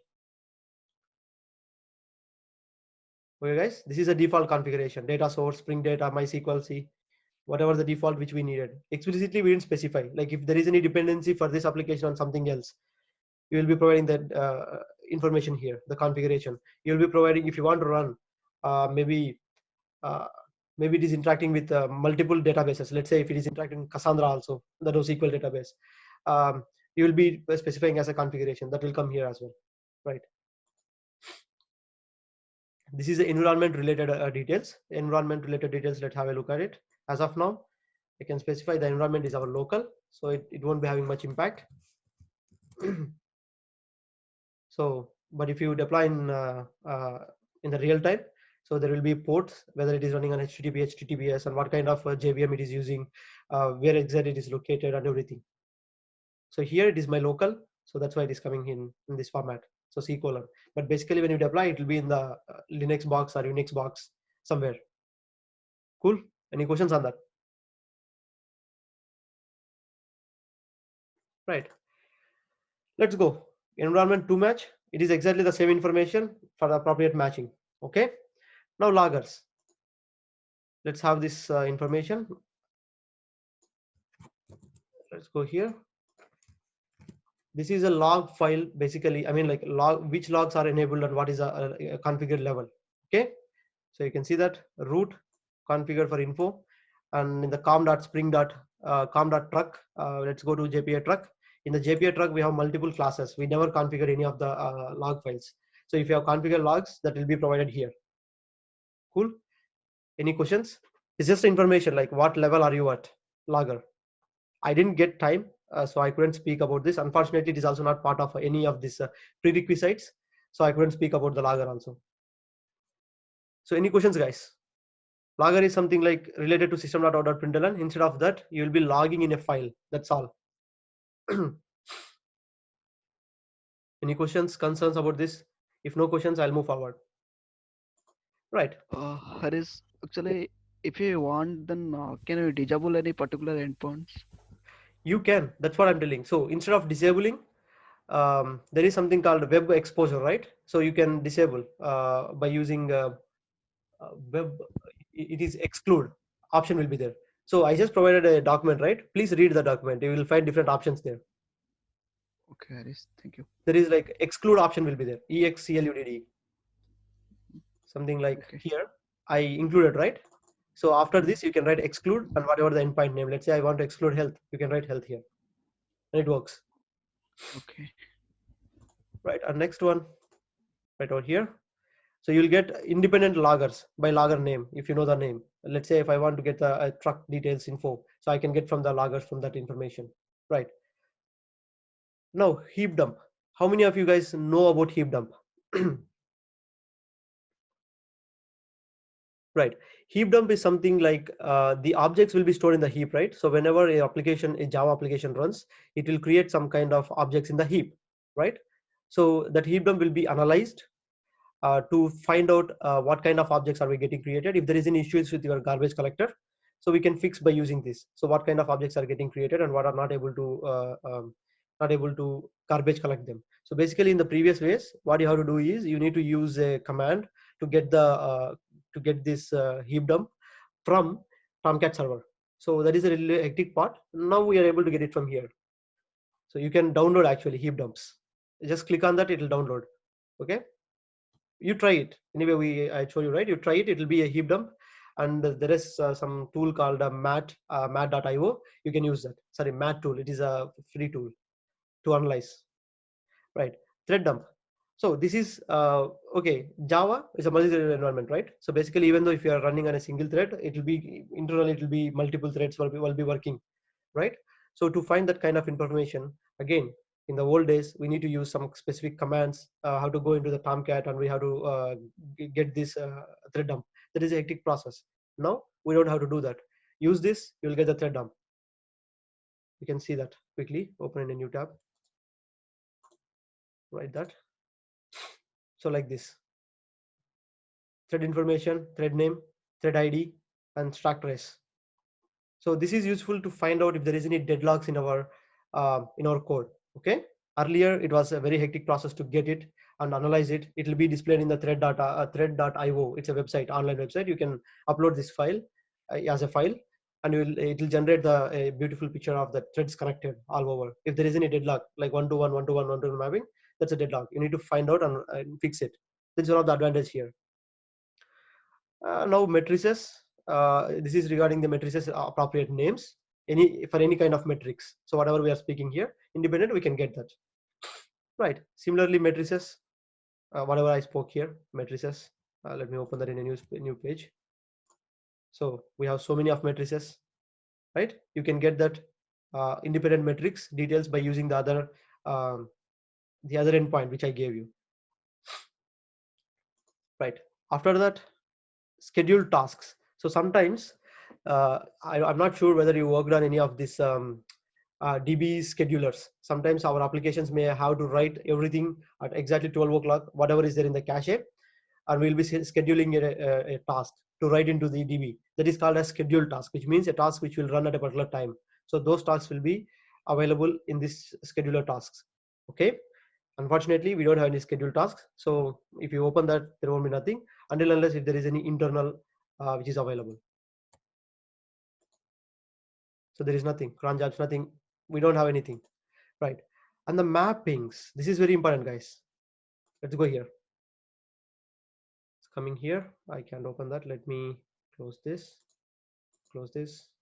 I guess that is mappings. Close that. Okay, here. So these are the mappings related to our application, guys. So all the mappings which are there in the actuator, you'll get the mappings here again. Forget about that, and we will be getting some of the other mappings as well, right? So this is servlet mapping, servlet filters. So how filters works? All the filters will accept everything, and the filter name also you can see that WebMVC metrics filter will accept everything. URL pattern mappings. What is other name? Ordered request context filter will accept all the mappings. So that is a filter mappings. Forget about that. H2 console. If you remember, we gave H2 enabled, so we will be having the H2 console access. Similarly, our REST information. Where is that? I cannot find. Let's search for that. Let's search for truck again. Yes, see that? It's a get handler and it's a truck. This one, and the method name also will be available here, right? And the class name where it is available. So basically, all the endpoints which is related to your application, we can see that information in this mappings. If some endpoint is not working, if you're not able to find out some endpoint, you can come and quickly have a look at it, and it will tell you what kind of endpoint it is, what kind of parameters it is expecting, and where it is located, and the pattern as well, right? And what it produces, accepts, what kind of method. So all the information will be provided here, guys. Right? Any questions? If you want, you can do a custom mapping as well. If you want, you can provide custom matrices based on your needs. That we will be seeing it in the first half of tomorrow, probably in next 10 minutes. It won't take much time. Basically, you won't be doing that that much in your projects. Anyway, I'll show that as promised. I'll be showing that in the very first half. So any questions, guys? Excuse me. I went to this architecture really fast because there is nothing to understand here. It's just you are not going to implement anything. You are just going to utilize this. That means you just need to have a look at it. Let's say, oh, architecture beans. That means beans information. Architecture caches. That means caching information. That's all you need to know. And I'll show you how to customize these things also. But anyway, any questions here in the actuator, whatever you pronounce?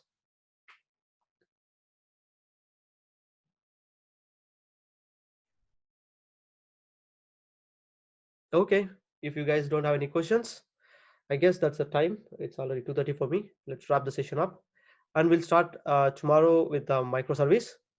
Harish, apart from this, I can have a question. Yes, please. Yes, please. Yeah, actually, I have a doubt. Like, what is profiling in Spring Boot or something? Here there is no profiling. So do you have profiling here?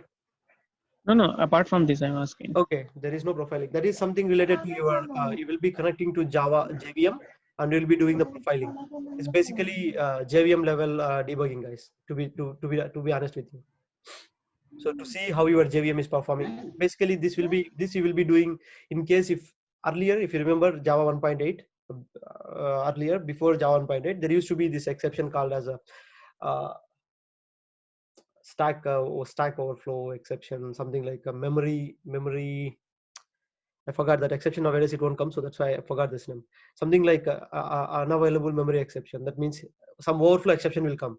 So for that purpose, you will be connecting this Java profiler uh, with this JVM. That is a tool, and you will be monitoring the performance. Okay. I thought it is for application.properties. We can have multiple application.properties, right? So Like for dev you tools are and all. okay. You are speaking about the profiles, not profiler. Yes, not profiler. I'm asking about profile. Okay, sorry. Yeah. Java profiler is specified, so I went into that profiler thing. That okay, profiles. Yes, profiles is different, guys. Yes, I'm sorry, my bad. I understood I heard wrong question. Yeah. No way. No problem. Yeah, cool. So any questions? Any other questions? So in what case we will be having multiple application.properties? I never came across any of this scenario, guys. I can't tell you. So basically, I can think of like in the testing. So if you go to our project folder, there will be testing here. Similarly, we have main resources, right? So you'll be having testing resources. So in some particular cases, when you are doing, let's say you are doing an integration testing, right? You may have to have your own application.properties. That means instead of connecting to the original database, connect to a dummy database, or maybe you might be like marking a database completely in your this one. So connect to that. So that kind of information, we may have to use one more application.properties. That is related to testing profile again. Okay. Can we have two database details here in the application.properties like MySQL and as well as Oracle? Okay, you cannot get that, I guess. I never tried that, so it won't work because it is a single configuration here, if you remember. So from based on this, it will be connecting to database. But Okay. What if we have the different? is it possible to have that? Of course it is possible to connect to different databases, but the other way around is instead of using depending on the Spring default configurations like spring.datasource.url, so you come up with your environment properties. Say for example, uh, my truck details.oracle.url, and then you manually establish. So Spring won't auto configure for that for you. You can manually um, create a database connection in the code.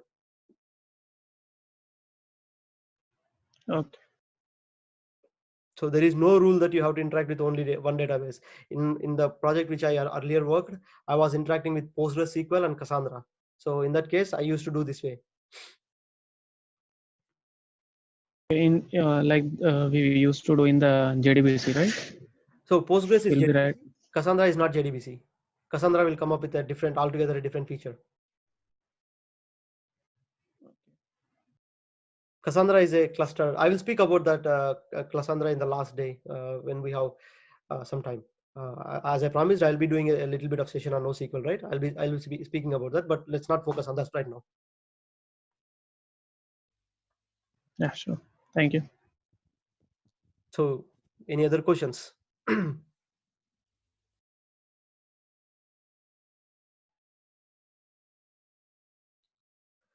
Right. So, if no questions, we can wrap this today's session. I'm already past 5 minutes, so I don't want to eat up your time. Also, probably tomorrow we will be speaking about microservices. There is a little bit difference between microservices and the monolith applications, which we services basically, which we did, and we'll be implementing a simple microservice, and I'll tell you what exactly is the difference and what are some of the disadvantages and advantages and what is the complexity. Okay. After that, we'll see day after tomorrow a simple implementation of Docker. I hope you guys have Docker installed in your machine. If not, please try to install Docker. Of course, it is not part of the curriculum, the syllabus. All I wanted to is speak about just Docker, how Docker works and what is the advantage of Docker. But I wanted you guys to, if I speak orally, you guys won't understand. I thought of like showing you guys how Docker works. So it will be better if you guys get it installed. Please try to get it installed. Sounds good? Sounds like a plan? Yeah, this is good. Please try to get it installed. Otherwise, you won't understand. It will be like gibberish for you guys. Okay. Cool. If you guys don't have any questions, we can drop off today and we can connect again tomorrow. Okay. Thank you. Yeah, sure. Thank you, Harish.